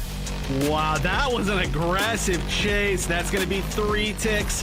And there's only 3 people up on the side of skill issue, and that's slowly going to turn into less. And now there's only about 1 person ready to challenge. It's going to be the Trans Am, though, going to get 1 pick, but only 1. We are still going to see the methods, but that's the entire team. That's the point, and that is a quick round 1.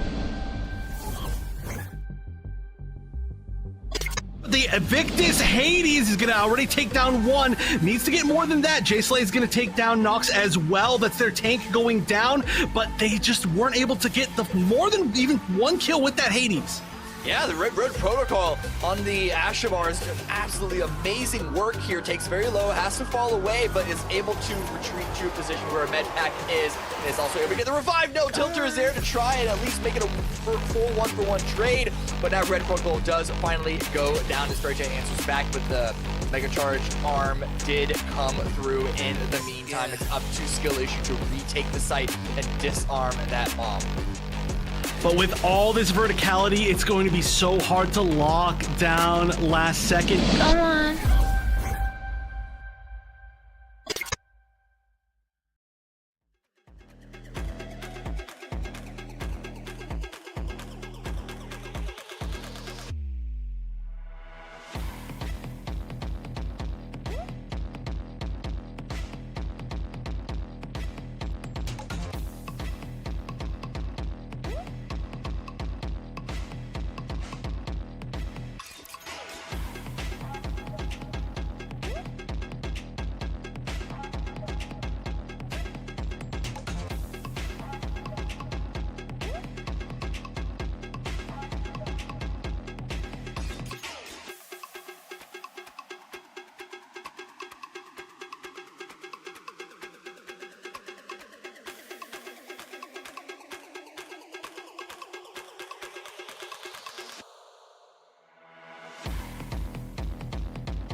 All right, welcome back to Gundam Breakout Series Summer Clash. My name is Lacrum. I'm joined here by CyberRank, and wow, we've had some very impressive showings today on the Gundam Evolution sphere. Wow. Just some quick matches, a lot of them. Probably all of them, actually, now that I come to think of it. But are we getting into the meat and potatoes of this schedule right now?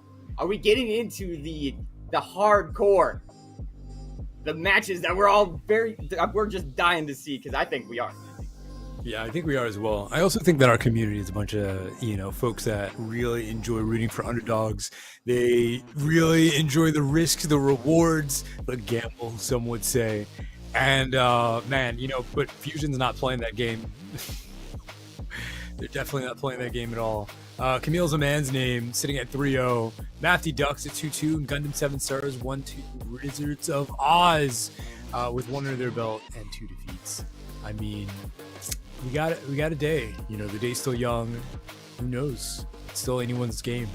It really is. And speaking of game, up next we do have Mafty Ducks versus Rizzards of Oz, the 4th and 5th, respectfully, placed teams right now in the current bracket. And I gotta say, I'm really, really looking forward to what Rizzards is going to be bringing to the table. Because, I don't know if you know this, I may compete in a separate league. I think it has something to do with a Corsair or a cross. Anyway, that's not so important. They've been busy. They've been busy. Yeah. They've been cooking. Okay. They've been cooking over there. And I'm really excited to see how they stack up against Mafty Ducks. We just saw Mafty Ducks pull out a tremendous victory over Gundam 7 Stars. And I think they're looking to repeat that W. I hope so, because I'm here for games. I'm here for long ones. I'm here for cool ones. I'm here for good ones. I'm a little unsatisfied right now, just because I want those really long, gritty matches. So I do know that from what we've seen so far, it's just been one of those games where someone locks someone out, and then that's the decider. Speaking of decisions being made, we got a lot again. Colony Trading Post being the star MVP of today's tournament, of today's event, with again Underground Command Center, Canyon Base, Missile Base, Lunar Comm Station all being banned out. It's just no one wants those gambles, And again, it's wild to see that there's no even no thermal plant or Mountain R&D there. It's just no domination. No Mountain R&D. Yeah, no domination maps. It's been only it's only been the destruction maps, and you know what?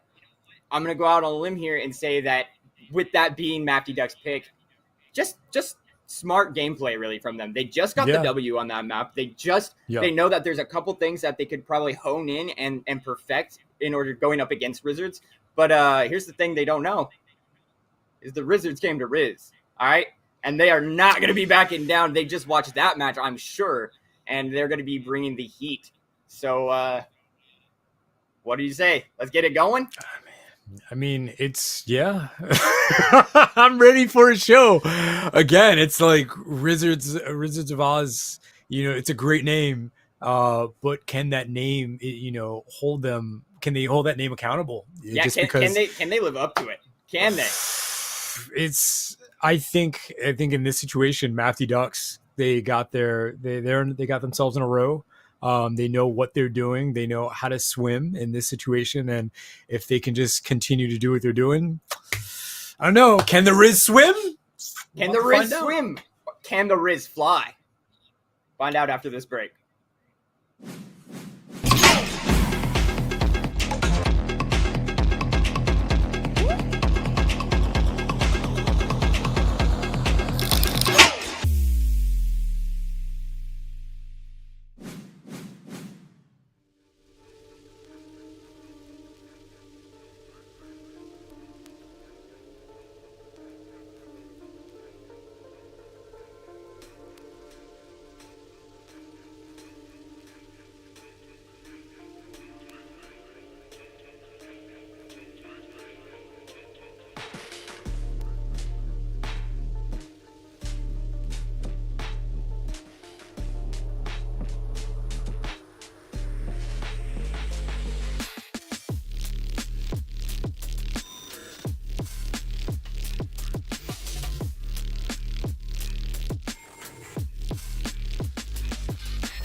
Yeah, welcome back. How's everybody doing? Happy Sunday. Welcome back. Hi, hello. I'm Cyberink10, joined by Lacrum, the one, here to just, Gundam Evolution. It's a phenomenal game. I hope you go out and, at least try it before its limited time of ending service in just a couple of months, which will all hold we'll figure something out. Maybe we'll hold like login screen vigil or something. Oh god. Just play the last shooting, just boom. Yeah, it's something like that. But we're not here for that. We're here for games. We're here for games, and we're here for this next game for sure. Mafty Ducks versus Rizzards of Oz. I am so looking forward to this one. I really am hoping it's going to be on the same map. All right, we're going back to Colony, back to back Colony. And can Mafty Ducks, can they repeat what they just showed us in the last match? Can they show us that dominance again and shut them out from even getting a first plant off? While we were waiting in the wing, you were telling me all of these amazing things about Rizzards of Oz, and I look forward to seeing that stuff in action, especially because Mafty had the opportunity to play the team that's dominating in this event so far today. So that gave them again that feeling of like, hey guys, we all know what we should be doing. This is we all know what we should be doing. They just showed us what we should be doing, and getting that experience is very critical. And so Rizzards of Oz, I just hope that they're already at that point where they're like, we know what we need to do. We've seen them play, and we just get a nice even game. Right? I mean, looking down the roster of Rizzards, this is a stacked team. It really is. Castian, Garmazabi, Miel, Cobaltic, Dizzy Wizzy. We got the Dizzy Wizzy up in here. Fire Spike, Nosferdemon, all just fantastic players, all top tier competitors. And they're really good. I think they're going to give Mafty Ducks a run for their money. I really do. I hope so. We're going to have to look at I think we're gonna have to look at the damage output as well at the end of the first round, because Detta has been doing a lot of damage for Mafty Ducks. And so I think we do have some key players that are gonna set the standard. All right, getting into this, Mafty Ducks versus Rizzard of Oz. It looks like we've got the GBS staff and audience voting for Mafty Ducks, 78%. It's not giving Rizzards a chance, but the mission the two is of about us, to begin. the men behind the mics, Cyberrank and Lacrum, are both in it for Rizzards of Oz. I'm still on the fence. I'm gonna need them. I'm gonna need some convincing. I really am. I'm gonna need some convincing. We've seen Mafty Ducks just do what they've done on both ends. Getting knocked down and pulling themselves back up. But, I am looking to be surprised. Let me put it like this. I am looking to be surprised. Oh, I think you're in for quite a treat, because we do have Dizzy Wizzy up on their main, on the fabled Butterfly, that lunar Gundam. And it looks like the rest of the team following suit with their go-to picks. You got the Hyperion, the Dom, the Ash, the D2R, which we've seen across the board, actually, in a lot of different team comps, and presents itself here again today. Fire Spike on that Tail Rider, and they're going to be pushing straight through tunnel, straight to Waypoint. Still being popped out here by Miel, trying to gain a little bit of space. Not really seeing much here, but they were able to put a little bit of heat onto Heartsong, and it looks like Mafty Ducks are going to be kind of giving this one up, trying to play that safely. Oh! But as They're about to collide. Here comes a collision. Just it usually right works there. One person runs into the other, and it seems that, Mafty Ducks are trickling down one at a time. Yeah, just like that. Just huge dominance on the side of Rizzards. Garmazabi going for the plant right there. Crook really just trying to stay alive, trying to keep the pressure onto him, but not really doing much there, as gonna get really low at Ash. It's taken down by Castian. I don't know why it took me so long. Garmazabi? The Garmazabi? The Garmazabi on that Ash. I've seen Garmazabi in action before, and let me just tell you, they've definitely left an imprint in my mind. It all makes sense now. A lot of this is starting to come together. Just seeing that, Riz is just going for this objective. They're holding it down. They're winning just some of their engages and just enough that's keeping that objective going in their favor. It's starting to make sense. As we're saying that, Perp goes down pretty quickly there. Milkshake also going down. Those are key hits on the side of Rizzards. Oh, secured. Fire spike up there. Oh, this is This objective That's is it. We're theirs. finally gonna get an explosion, baby. And there we have it. First target of Colony Trading Post actually being blown up here as we see the Rizzards of Oz trying to take it here to Mafty Ducks. Just storming down that entrance right there, getting through the tunnel. Oh, and as we say that heart song with a beautiful kill onto Garma. You know, we've had a lot of matches today, but this is our first game, you know? Yeah! Here's our first game. It definitely seems to be one that, I mean, you got it. Now here's the tough part, because now you got to get in there and you got to get that first checkpoint. That's at least going to help your team buy some time so you can start working on the objective, planting that bomb. But, I mean, some teams have died here. So that first point was very impressive. We do see Kester popping that Dom ult here. You're going to try and get as much utility out of it as possible. Oh, big value. Oh, that was beautiful. You know, that was honestly beautiful pathing. Wasn't obstructed. Went around the entire perimeter of the point. Anyone that was attacking him, who was trying to go for his backside, obviously where that's vulnerable, I mean, they just killed themselves in the process.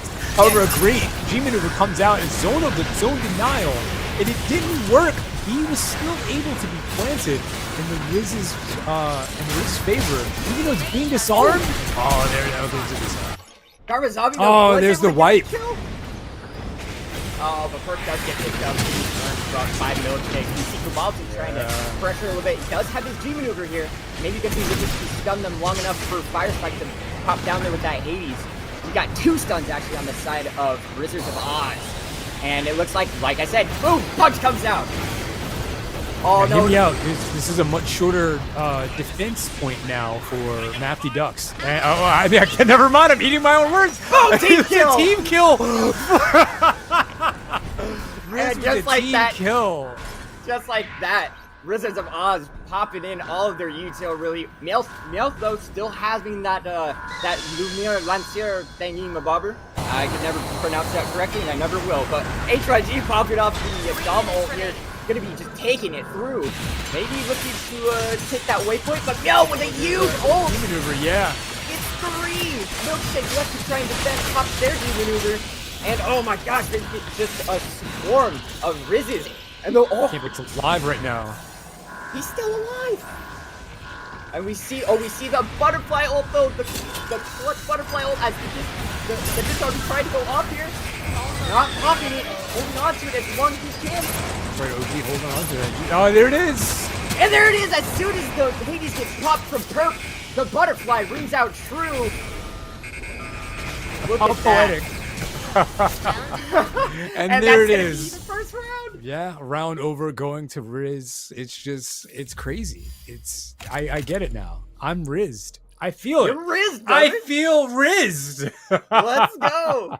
That was amazing. I get it now. That's what we've been waiting for. That's what Holy you crap. were craving, correct? I mean, yeah, it's just, I'm starting to feel it, that tingly feeling in your spine where it's coming. It's, wow. I do think Mafty Ducks is, they're in a situation now where, I don't know, maybe they underestimated their opponent. You know, it could have been, but they were immediately surprised. So who knows? Again, if they do what was done back to them, especially because, you know, in Gundam Evolution, you know, if you, in the first sweep, if you plant that bomb, that sends a statement. It You really know, does. like no one dies. You guys go. It's like, all right, you beat us on defense, but on attack, yeah. Yeah. We may see some overtime here because I do know for a fact Mafty Ducks has the capability. They have the firepower. They have the team cohesion to get exactly that done. We just got to see how strong this defense of Rizzards of Oz is going to be. Because that's the crazy thing about this map. It's just that when you die on that first checkpoint, it's so far. You know, and I usually play a lot of units that have like speed capabilities or what have you. But when I switch to melee Zaku on this, I'm like, by the time I get there, the bomb will explode. You know, it's so long. Plunking away like a overweight Buzz Lightyear trying to run to that yeah, point. like I just came from Golden Corral and I'm like, oh, I'm done for the day. I'm gonna go home and take a nap. Might as well not go back out. But that might be the saving grace that gives Mafty Ducks the opportunity to plant those bombs. Whoa, players floating around everywhere, bouncing in and out of existence. But we do see Garbazabi try to light the fire underneath them as actually Keta goes down pretty quick there. It's all about the, oh yeah. That little Dom.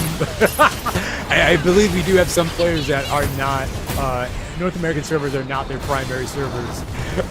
Well, it seems like that for sure. I mean, a lot of bouncing back and forth here. Purple got a nice help, able to stay alive. And oh, look at that! 1 frame, 2 frame, 3 frames blue. Garbazabi able to get out and escape from the error that is Perp.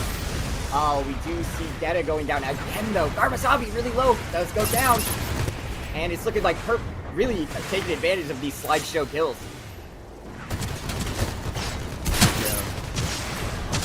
There's no safe place. There's just nowhere you can hang out that's safe to keep you away from gunfire at this moment. Everyone's just coming out and going down. It's just... It's not what you want to see. No, you know, that's you know, obviously, I mean, feeling like the time traveler's Rizzards, wife over here. they want to see this, but this is definitely not a situation for Mafty Ducks that's in their favor. Unless they can plant this, keep it planted, hold this long enough, even though that Hyperion bubble is a phenomenal idea. They do get the plant off, though. They do get the plant. Down. And we're going to see, man, Perp is just putting in so much work right now, taking advantage of those King Spikes. Miel really coming forward here to try and push back against the Mafty Ducks. And Rizzards, oh, they're trying to get in there, trying to get anything down. Really low, Heart Song really low, but the heals are I don't know, the damage does look like it's being split between a lot of the players right now. With a couple of them starting to go down. It's really hard to tell who's in the lead, even though that bomb is planted, because they keep trading. But Rizzards is definitely having a situation where they just start falling apart. And again, I think I was right about that. When it comes to this map, once you go down, you got to come all the way back, and that siren's blaring. It's so hard to recover from a couple of wipes. And the first objective is taken by Mafty Ducks. Yeah, Rizzards, though, doing a really good thing here. They retreated back to the box. They retreated back to their sanctuary, and they retreated with ult attack. And this is in Rizzards' favor, though. As I say that, though, Perp's going to be throwing up the Hades. Does get stunned pretty badly. Cobaltic picking up a 2K right there. 3K, Cobaltic going crazy on it. Oh, we do see Deta with the punch, though, picking up Meow. And it's going to be 3 down from the sides of Riz. Can they hold on to this? Dizzy Wizzy trying to do all he can here, trying to pick up Crook. Fire Spike, though, does pick up Crook, actually. And we are going to get the res here on Cobaltic. So, look, just like you said, boom. They're back in this. 2 G maneuvers up on the side of Mafty Ducks, though. They got that milkshake G maneuver and the Crook G maneuver. And it looks like, oh, Cassian! Mafty Ducks with the assault, yeah. You know, we saw once this Zabi's G maneuver comes out, it's that time. Team goes in. Oh my goodness. And of course, the Dom ult great defense, followed by the Hades. Beautiful team kill. Wow. Fire Spike holding it down there along with Cassian. Beautiful ult synergy. Now here's the thing, what do you do as Mafty Ducks to try and get ahead of this? You've got Heartsong's G maneuver coming up, you've got HYG. Do you sync those together? Do you try and push them through? I guess time will tell as Heartsong getting dangerously low. Still hasn't popped that yet though. He's trying to get through, they do have the shield up, but oh, just Cobaltic coming in out of nowhere. It looks like they're just super scattered right now.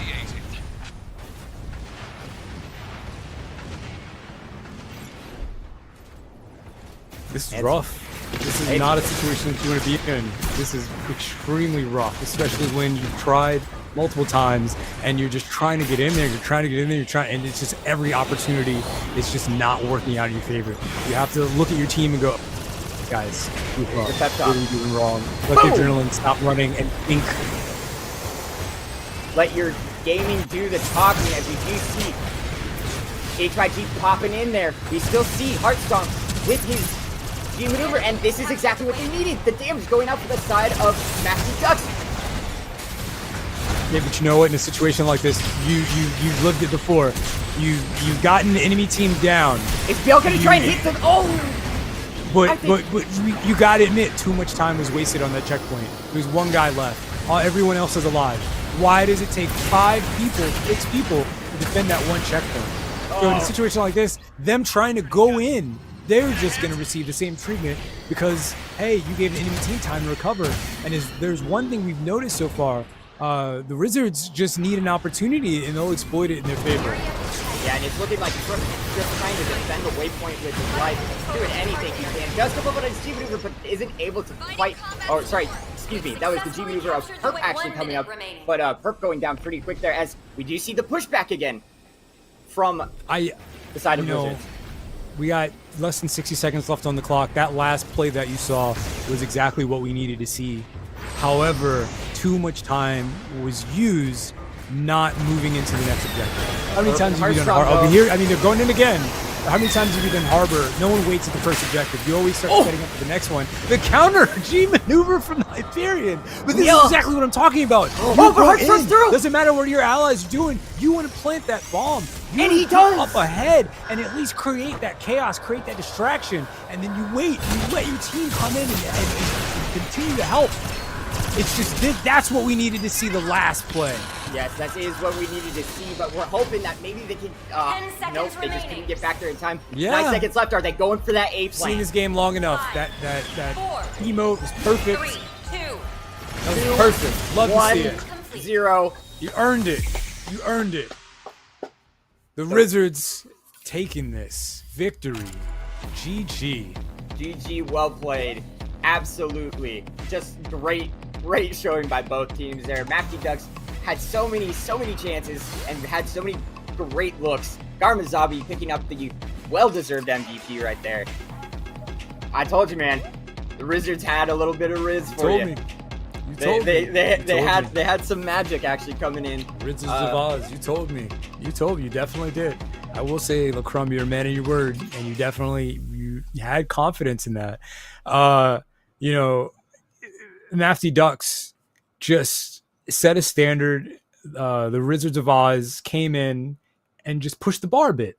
I think my heart sank when I saw Mafty Ducks go in, and it was perfect. The Dom ult pushing in, everyone following behind. They get to the checkpoint and they're there, but they stopped. And they didn't have to. Team wipe. Rizzards, back and spawn, licking their wounds. Someone should have been, at least one of them should have said, guys, you got this. I'm going to keep going to plant that bomb. I'll see you there in a second. But that didn't happen. And because so many people waited behind, they ended up in a situation where they gave the Rizzards of Oz time to recover. And those seconds were so critical. So critical, and just had the time to really get back and plant their feet. Yeah. And, it's one of those things you really just kind of are hoping for the Hyperion ult to be coming out on top of what they just did. Yeah. And instead it came out just a little too late. Not the only thing that became a trip up for Mafty Ducks. There were a couple other missed opportunities, but overall both teams playing their hearts out and doing an absolutely fantastic job. Yeah, shout out to both teams. I love games like that when we actually get to see the full game played through using all the objectives. It was awesome.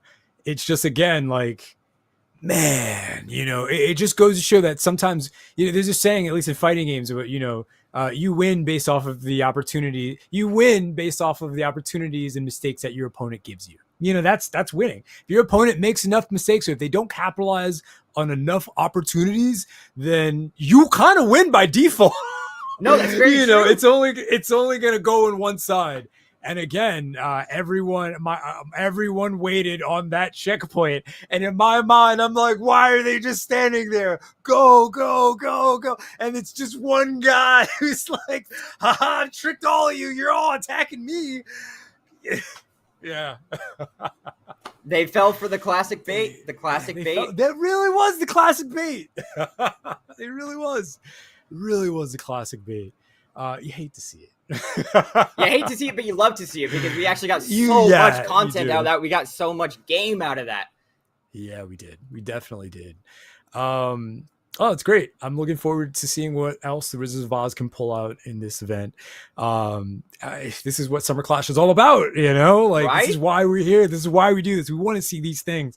And it's really cool that Gundam Evolution seems to be the only game that is able to clearly convey a team shooting experience, because in our game, it's 6v6. It's not 5v5. Like some, you know those games out there where it's like, oh, you can't deal with six feet. You can't deal with 5 other people on the screen with you. This is Gundam Evolution. We got 6v6. We don't need 6v6, roles, baby. right? The only other roles. esport popping to mind right now. Lots of other esports, I guess, but that's not the point. Okay, Right. This ain't TF2. The beautiful thing about you can spectate this game so clearly. But again, you know, that's why we like spectating it. That's why we like watching it. Love it. And that's why all of you are here to watch Gundam Evolution with us today. And thank you, everybody, for sticking through and watching this with us. Summer Clash has been absolutely a blast for me personally, and I hope y'all at home are having a blast as well. Yeah, hell yeah. Stay cool, stay hydrated, because these matches are hot. These matches are hot. Look at that, a flare of light just hit Lacron like. These matches are hot. Oh man. But man, that last match really had me, just because I thought it was going to end with one team unable to get to the second objective. Both teams are basically able to pull that through. But man, you know, even when we look at the damage, it's crazy to see that Garma, like I said, it's Garmazabi. Garmazabi leading the board with 31k damage. I am nothing but, anytime I've played against Garmazabi, I've been in situations where I've been in matchmaking with other people and they'd be like, oh, it's Garmazabi on any team. I'm like, who? And then that match would be over in an instant. And I'm like, oh, he is. That's Garmazabi. He's a player that haunts my dreams. Garma's and definitely fuels cooking, my nightmares. yes. But yeah, in this game, he was the Scourge of the Sky against Mafty Ducks. Dedo did a fantastic job, but just not as on it as Garma was. Garma drank his dubby, drank his gamer fuel, whatever plug sponsorship brand energy drink. He got his rest and he came prepared. He came to fight. Had breakfast too. Yep. Probably had breakfast. Meal prep and everything. Yeah. Took his vitamins. Breakfast. Vitamin, multivitamin, magnesium, iron came in here and flex it for us today. But this is what Gundam Evolution again is all about. And you'll see much more of it after the break. Winning just some of their engages and just enough that's keeping that objective going in their favor. I mean, they just killed themselves in the process. However, a great G maneuver comes out and Zona in his favor, even though it's being disarmed. Oh, there it is. Sorry, OG holding on to it. Oh, there it is. And there it is. As soon as the Hades gets popped from Perp, the butter mistake from the error that is Perp.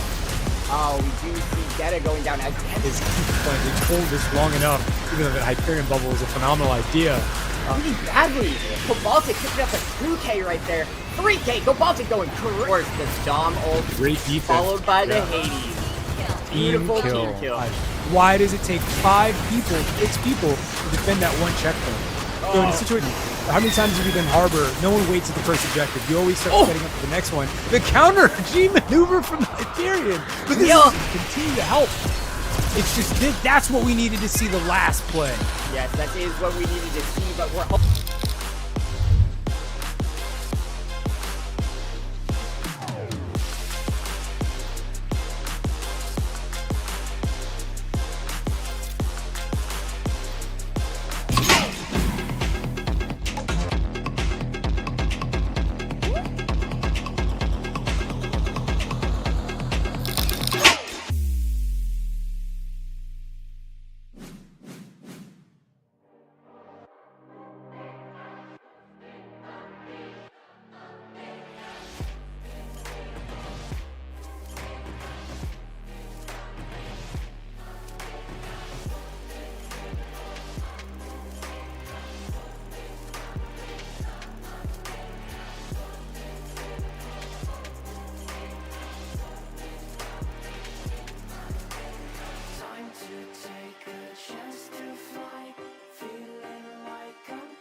And go all the way back.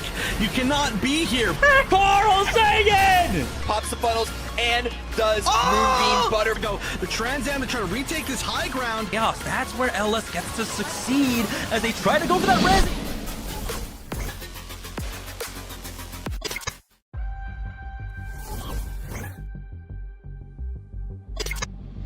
Oh, we see the Screaming Nimbus go all the way into the spawn, basically. That's how aggressive that was. Just saying, go all the way back. You cannot be here, but Glitch taking down so many suits. Three suits alone just from one moment from Glitch. Has his funnels as well. Mr. Big Large has his Ashmar punch, but it doesn't even matter. They finally touched the point at the end there, but we'll see if Fusion Blackie ends up going down. That's going to be Blue Jay coming in with a Trans Am. He doesn't have a health pack here, but he's still chasing one more down. Picks up 3 before he trades away. By adding that Ashmar, unless it was an Ashmar earlier that was just for a little bit, but that's extremely impressive. You very rarely see the punch finish people off, but here we go. The Trans Am to try to retake this high ground. It's going to work essentially pretty well, taking down 2 people at least up top. We're going to see the no Dom as well to add to the armor, prevent this damage. And this is one of those spots where we're going to see Expo's extreme aggression work out very well. There's a res, bring D back on up. Will they be able to get their Pale Rider back on in? Well, maybe it doesn't even matter because Duke is here. The third tick is secured. Trans Am is going to get shut down in just a moment, but they're not able to finish off this exit quite yet. James gets some value, but the defenders are still coming back in. Oh, yeah, they are just making their way back in slowly over time, but it might be enough. I mean, so many of them are going... 3 or 4 players. Oh, but the Hades coming in from Tizim and didn't get shut down. That's really unfortunate, but this is just trade for trade so far. And again, in the chaos, that's where LS gets to succeed as they try to go for that res, and he does end up getting it off in the last moment, but there's the re-knock as the Evada system comes out. Point has unlocked, and that's going to be last second taking it once more. Great timing on using it. Smart stuff from the defensive side. Looks like we're getting it back again, but it looks like the push may go to B this time, and it definitely has already. But Nox is turning things around despite being able to get the Mega Charge down onto point B. Nox with that Trans Am finds maybe the 4th kill in just a moment, narrowly missing that out, but they will be able to pick that one up onto Invictus, and now they don't even have to wait much. The funnel's ready. The G maneuver is an option, but there's a lot of G maneuvers across the board. Saros pops the funnels and does Moonbeam Butterfly, but Nostalgia again gets taken out by the Alias system. Again, that is my favorite play of today. That is such a great counter. So all they have is the Hades to try and push this team away. Finds one, doesn't find a second, gets stunned through. And it is now going to be just absolute... Carl Sagan! Carl Sagan!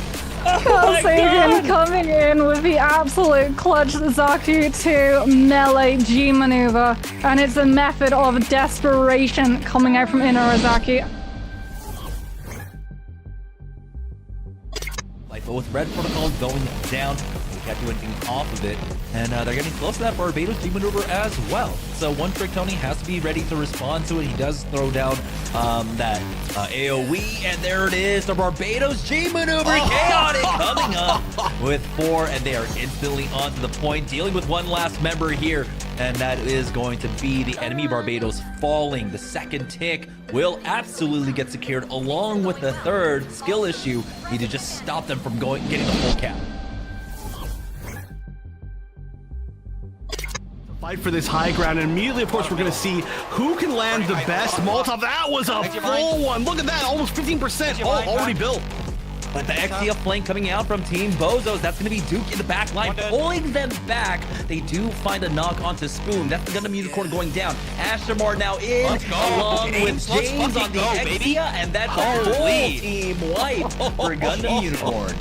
Oh my gosh. Come on.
Welcome back, everybody, to the conclusion of Summer Clash. We wouldn't have it any other way. Cyberington, LaCrum on the same team, on the same cast. Your minds are being blown.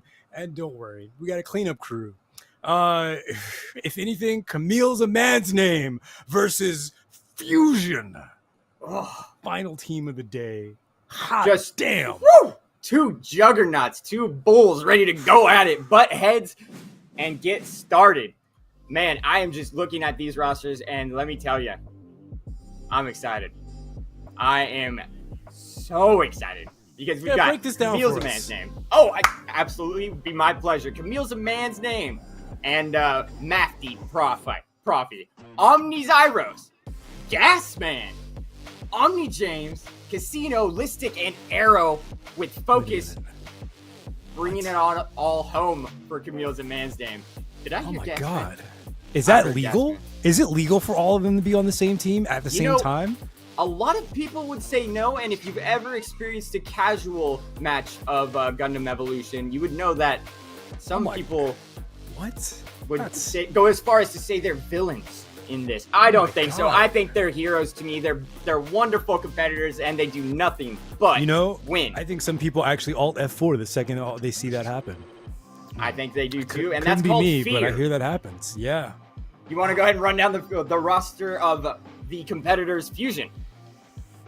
I mean, it's crazy. You know, it's the top two fighting for two. 4-2.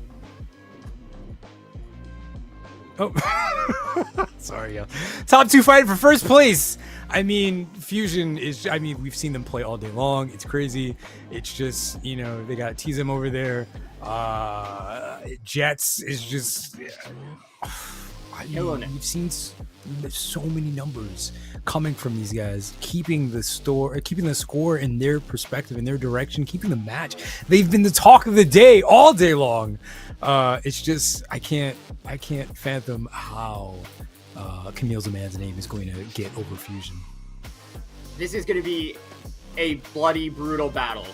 Fusion Blackie, TZM, Wanyang, VCY, aka Kirk. We've heard a lot of fan support for VCY in the chat. Of course, Neo Nile and Le Bomba, aka Lich Grave, going to be bringing. Everybody's just going to be bringing the fire for Fusion. And if time has told the story here, I think maybe it's Fusion's time to shine. But yeah, and like I said, I was going to say, speaking of that, who's your pick going into this? it's gonna have to be Fusion. I mean, seeing as like I said, they've been the ceiling for the entire event today, and the fact that these are the top two teams fighting for first place. I mean, you got the third and fourth fighting for a playoff spot, but Fusion has been the ceiling all day long, and it just looks like, what is this? I believe Kamille chose thermal. Is that the decider? Oh yeah, baby. Correct. Wow. Camille's a man's name choosing thermal plant, and that is going to be my first domination map of the evening. Really looking forward to that. I'm frightened because I have seen firsthand Kamille, which is a man's name, Yeah, don't get it play twisted. on thermal plant, and it's just like, it's nasty. Have you ever seen Barbados gas man on thermal plant? Do you know Have you how ever many seen the corners? Barbados twerk in the pale moonlight? Because I have, and his name's Gasman. That's right. And you know how many corners that is? Jump scare central. It's literally jump scare central. We maybe on go that from an entire FPS map. to a survival horror game here. Yeah. And it all you're locked in depends here on with them. who's going to get the upper hand in this. It's going to be absolutely insane. But first, we're going to go to a break, and we'll be back with all the action right here at the Summer Clash.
You know, this is bittersweet. We were just talking about it a second ago, but pretty much all these players have been playing this game since the gates opened.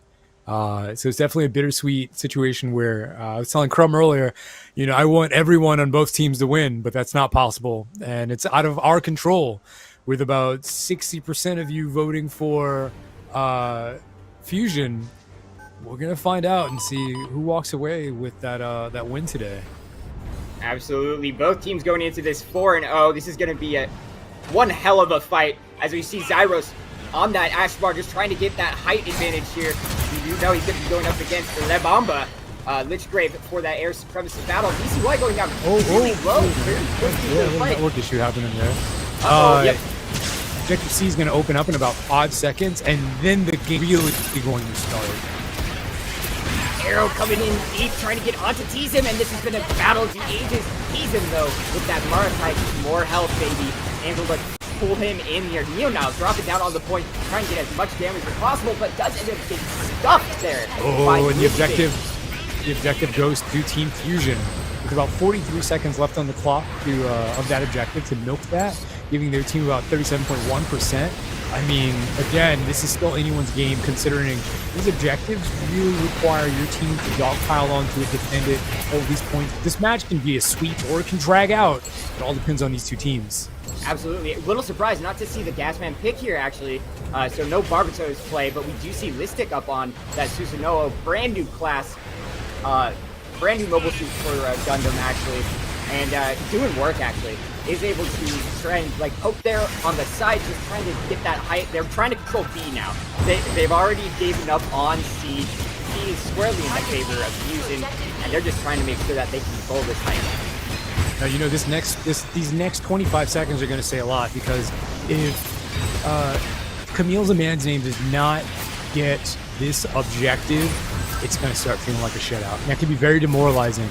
You know, they're going to have to try and figure out how they can wipe Fusion off this objective, get in there, hold the objective, especially since right now Profi is so far away from it. He's going to so lock in deep. about 4 seconds, but he's just got to pull back a bit. Profi the big man, getting in deep, really trying to find those frags. And they do. And they do. Zyros with the cleanup here, as we do see Teasm going down there, but it's right back up. It's one of the things I love about Ash there. He's able to reposition himself at a you know, the blink of an eye. Just, you're on the low ground, get up to the high ground. However, Team Kamille is going down one at a time. They're still on the objective with Susanoo holding it for a bit, and it's just, they're still holding it down. You know, no matter how much is happening, Fusion's trying, and they do. Fusion finally does take the objective in the final 25 seconds, but it's still contested. Still contested, and Profi not even popping the ult, doesn't have to. They're just trying to take as much time off of it's this. fighting back. It's an end on a team kill. Wow. Zyro's coming back in there to help save Profi a little bit, getting them to pick up that team kill, just like you said. We do see both Pale Riders up on their team maneuver, however, and Profi sitting on a bit of an ad here against Yo Girls and Rank First Monday. We're heading back to Objective C, and, you know, it's interesting that we haven't had A, so we're definitely, the pattern seems to be CBC, and again, it all depends on what happens in the 12 seconds of that unlocking.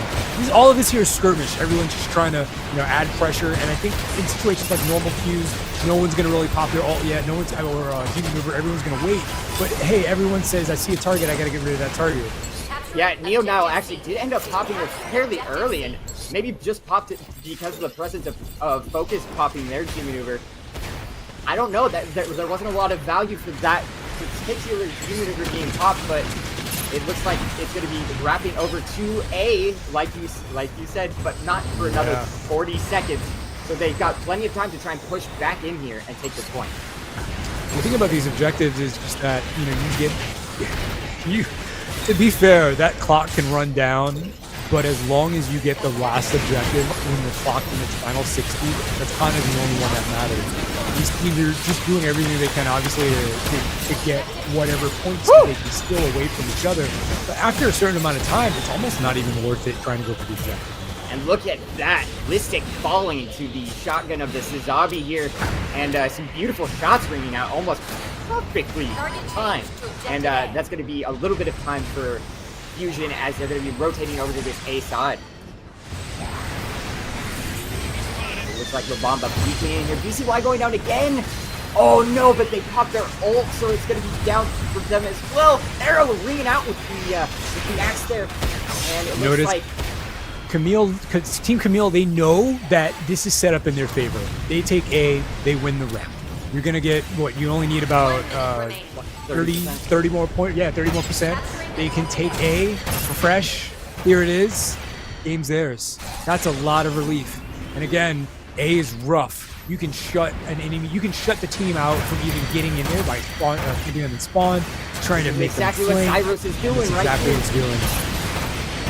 Oh, and you do see Labamba up on their team maneuver, 85%. Squarely in the favor right now of Kamille, but another team maneuver here. We do see them right into the health back. Oh, and right another into the health back. Listic popping that Trans Am though, and someone needs to be on that objective. These fights are great, but you know, someone from Fusion needs to stand or it's round over.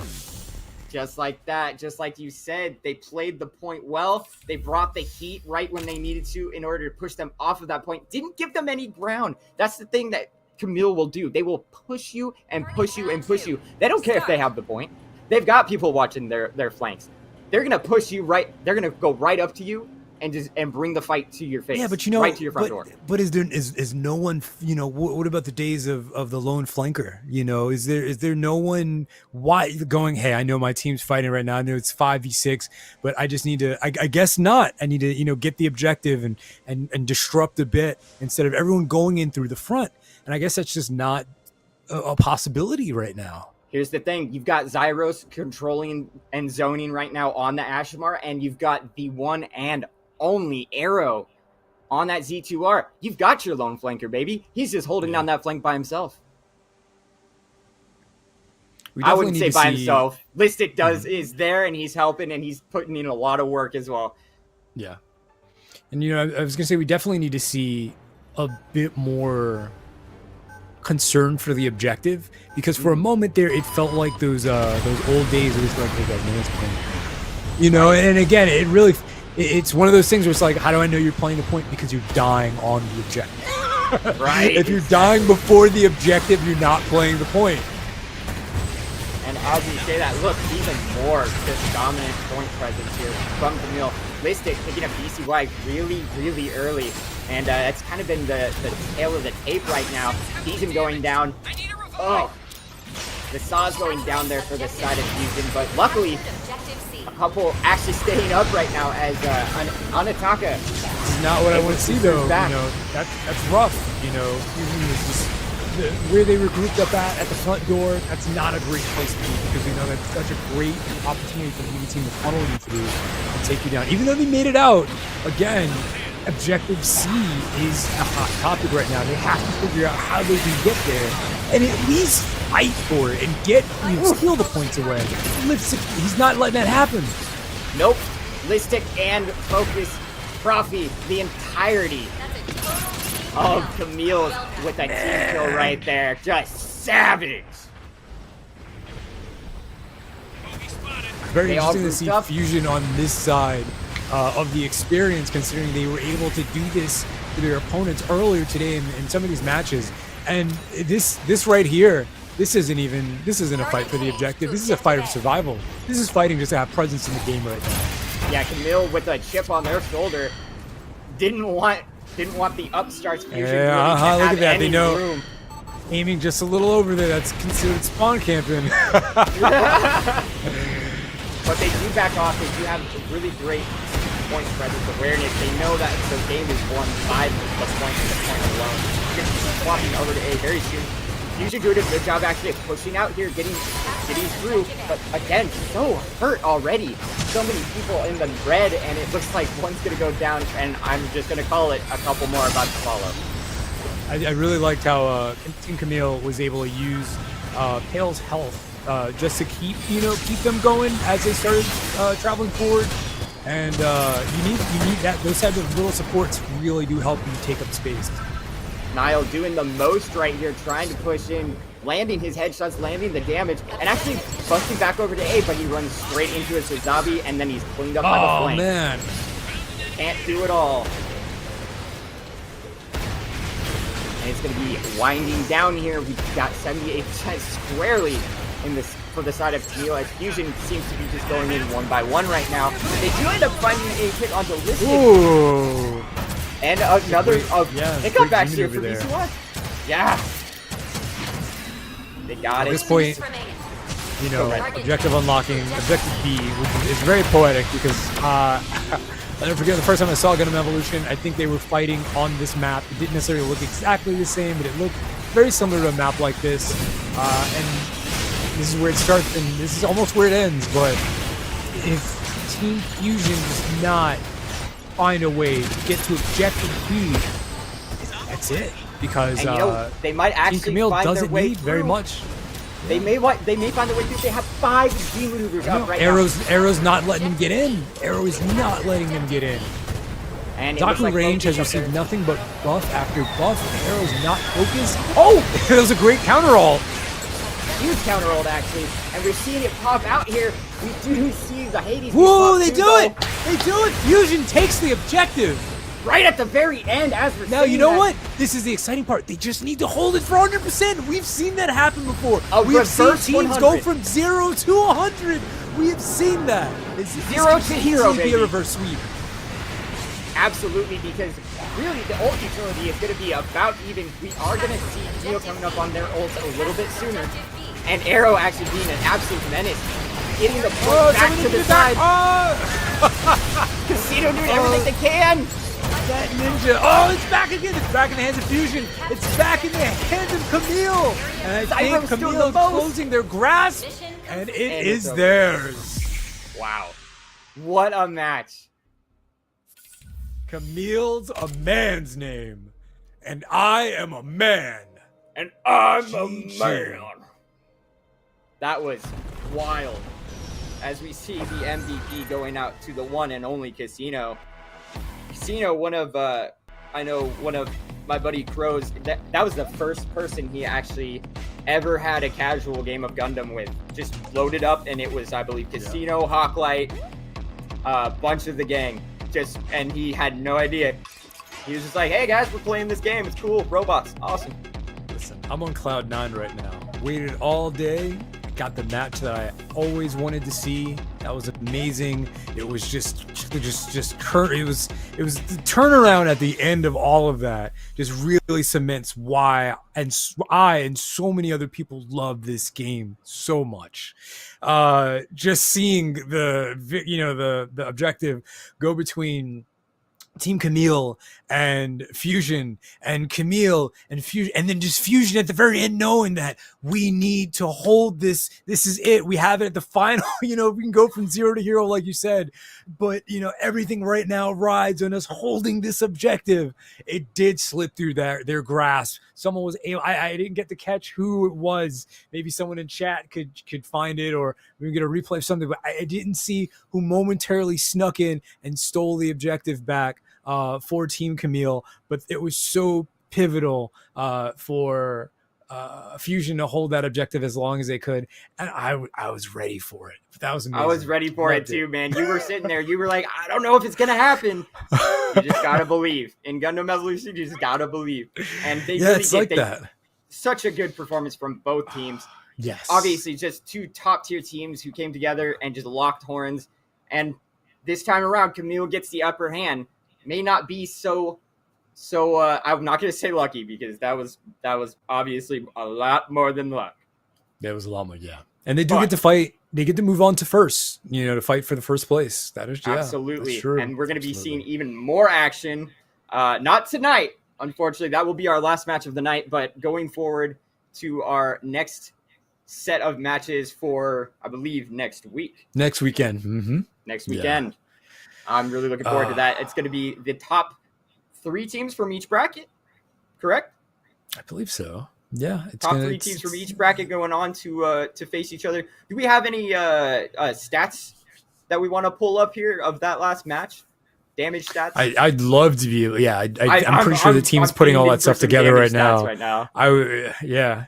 But in the meantime, while they crunch the numbers, it's just like that's that feeling that we all had at the end of the match. That's Gundam Evolution, where it's like, guys, this is it. It's do or die, and we got it. We fight. Because that feeling of trying to get the objective the entire time. Guys, we just need to touch. We just need to get it. And they finally did that. They finally got it. And they hold it. They held it. And they looked up and they were like, we got to hold this. We got to hold this for how long? Like, what? And I love that feeling. It's very, it's a very visceral. But the first time you play this game and you feel it, you go, it's a very addictive feeling. Very addictive feeling. I don't know if I'll ever be able to get that feeling in any other game. I really don't. I really don't know. Let's take a look at these numbers. Yeah. Let's look at this. Wow. I'm in awe. Look at that damage on the side of Arrow. Look at the damage on the side of Casino, Focus, Zyros. Literally everybody, even Profi, Listic. Yeah. And the 47 frags by Casino. 11.7 KD. That ain't nothing to scoff at. But at the same time, look at that over on the side of Fusion. Him holding it down on the Mara side. We got Jets putting in some good work there on the Gundam itself. RX-78, Neo Nile, of course, always putting in work. Blitzgrave, Kirk, everybody was putting in work. It just seemed that was squarely in the favor of Kamille. Mm-hmm. I just, I do love, one thing that I do love about Team Fusion is this, look at the backbone, look at the repairs. It's one thing for there to be a big damage boost from the enemy team and they're just pushing out the damage and doing the numbers. But no matter the situation that was happening, Fusion just, they went back and they helped each other out and they revived and, they tried. Every revive is an attempt to hold the front line. Even though with that Mara can't say that they did not try to really just hold the front line. The big man written in deep, really. They absolutely did. And they do. Not bringing it up quite to stuff to get the W, but someone needs to be on that objective. And I think everybody who's a fan of Gundam won today. Yeah. Oh man, it was wild. These matches were just, they were just so fast-paced, so hard, love it, so in your face. Yeah, Jasunoa and Zaku ranged and Dom, even Suzabi with his changes to with all the changes that they did to a lot of the shield units, giving them more boost generation. You can tell the game's speed is a lot faster than it was during launch, and we definitely felt that this weekend. Most definitely. And the main thing here is we didn't see any Maharu gameplay, so I'm actually a little disappointed. But what we did see, with the exception of Susanoo, we did see a lot of core players of this game from the first month that have been playing using units that they have been using and have, a reputation for. And I think that is awesome. That definitely goes to show that. A lot of people getting back to their roots for sure. Exactly. Absolutely. As we were saying before, the match that you witnessed today was between players who basically, we got to give them credit where credit is due. They've been holding it down in communities. They've been holding it down in live streams. They've been holding it down in community events and tournaments. And they've just been really pillars within their community for Gundam Evolution. So for me, for a lot of us, we always wanted to see them win. They had to play against each other. There could only be one winner between the two teams, but we rooted for both. Absolutely. Always rooting for both. Yeah. Always rooting for the underdog. And this is going to be the record we have going into this next playoff matchup. Kamille's a man's name with that unbeaten record right now for Group B, 5-0. Fusion taking that highly touted second place. Rounding them out, we've got Rizzards of Oz with the clutch 3-2 right there, putting them into the playoff scene, followed by Mafty Ducks 2 and 3, Gundam 7 Stars 1 and 4, and unfortunately, the expired Pancakes not able to rise themselves from the grave in order to make this acquaintance. They all played. They all played with the tenacity, the resilience that they needed, and I'm so proud of them. Yeah. as a player of the game and as a observer of it all, I'm so proud of them. It's just, again, next weekend is really when it all boils down. We're gonna have, since we have sitting in first place right now, Asikasia with 6-0, Tokyo Monkeys sitting at second place, 5-1. They came in, it only took that one bump, and they were like, all right, we gotta get everything together and prove our worth and prove ourselves being here. Twisted Sin sitting in third place, fourth Satoris Esports, and even just to go back to Twisted Sin, sitting at 4-2, 4 victories, 2 defeats. And I love that story just because it just goes to show that they're not letting any of the defeats get them. They're still pushing forward, sitting in third place. Satoris Esports feels relatively the same way, 3 for 3. Satoris Too Cool sitting in fifth, 2 victories, 4 defeats, extended warranty sitting in 6th, 1 out of 5, and Portland Burnsiders sitting in 7th place, 6 games played. I don't want to say that as much as it would be translated to 6 losses or 6 defeats. Portland Burnsiders played 6 games, and they played. Oh yeah, they played. They played hard. They played, and those were some really close games. Yes. Me personally, I think that the boys in blue had a great showing, and they have just even more to show everybody post tournament. So stay tuned for that. But looking at the bracket here, we finally got the bracket updated for the side of the B bracket. And this is what we're going to be looking at for the playoffs. Oh yeah, next weekend. I was break it down. You're in the zone again. We're gonna be leading out the gate Crumb Forum with the Fusion Twisted Sin matchup, and that's gonna be huge. Both teams kind of having the same sort of weight on their shoulders. Hopefully, they can shake that weight and move on to face Astakasia, sitting in that sweet number 1 seed. We do got following up from there, Tokyo Monkeys and Rizzards of Oz. The Rizzards hoping to Riz the show again, and the Tokyo Monkeys looking to prove that they ain't They're gonna go monkeying around. They about to go Right. 8. And whoever wins that will go on to face Kamille's A Man's Name, who we just saw in action and who were by far one of the top favorites to win the whole thing. Oh my God, yeah. Whew. Yeah, I'm saying this now. I don't know what you're doing next weekend. If you're supposed to be helping grandma organize her bookshelf, if you're supposed to, I don't know what it is.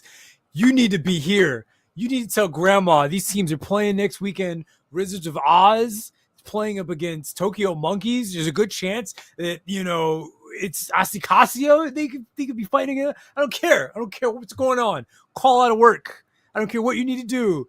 Be here next weekend for the final Summer Clash, because you wouldn't want to be anywhere else. And in 30 years, when Cyberrank 10 and the Crumb call you up, we're going to be like, where were you? What happened? We didn't see you at Summer Clash for Gundam Evolution. What's good? And we're not going to hear excuses. So be there. Oh, any final words to Crumb? That was it for me. Man, that was the best way you could have capped it off. Yeah. Really looking forward to Breakout Esports Summer Clash playoffs, top 8 coming at you live next weekend. I've been LaCrum. I've been Cyberrank 10. And we'll see you next time. Rock on, everybody. Later. Be there. I mean, they have some G maneuvers up. Oh my God, those G maneuvers out and just waiting to just pop it off. And 60 seconds, cascade their G maneuvers and delay every opportunity to the second area. But I mean, considering anywhere close to it, they still have to go against 4 of them, and there's nowhere. And making very critical ones as well. Look on the side of GSS once again, knocked out 3-2 now. And those wall hacks really do help. And just having where you've had 6 people on their team all alive at one really strong push coming very early on, and to their credit though, they are comms communicating with each other on which objective we're going to go for. Right now we have a nice see those I really things do pushing hope. back up in here though. And we do see Hades popped out of the side of Perfect. He's running down. He is going down pretty quick there. He can stay alive. And He he's has doing half it. health. There's a Hyperion all going out. I just want a game. That's it. So, you know, as always, there's the punch. I gotta turn it off. One way or another, that battery is going to die. That timer is going to tick. Winning just some of their engages and just enough that's keeping that objective going in their favor. I mean, they just killed themselves in the process. However, a great G-Maneuver comes out and Zonal's in his favor. Even though it's being disarmed. Oh, there it is. Hold on to it. Oh, there it is. And there it is. As soon as the Hades gets popped from Perk, the butterfly from the error that is Perk. Oh, we do see Detta going down as They pulled this long enough. Even though the Hyperion bubble is a phenomenal idea. really badly. Baltic picking up a 2K right there. 3K. Go Baltic going correct. That presence in the game right now. Yeah, Kamille with a chip on their shoulder. Didn't just to keep them going as they started traveling forward. And busting back over to A, but he runs straight into his Zabi, and then he's cleaned up by the oh flank. man! Oh, it was a great counter ult. Huge counter ult actually, and we're seeing it. And I think Kamille closing their grasp, and it is theirs.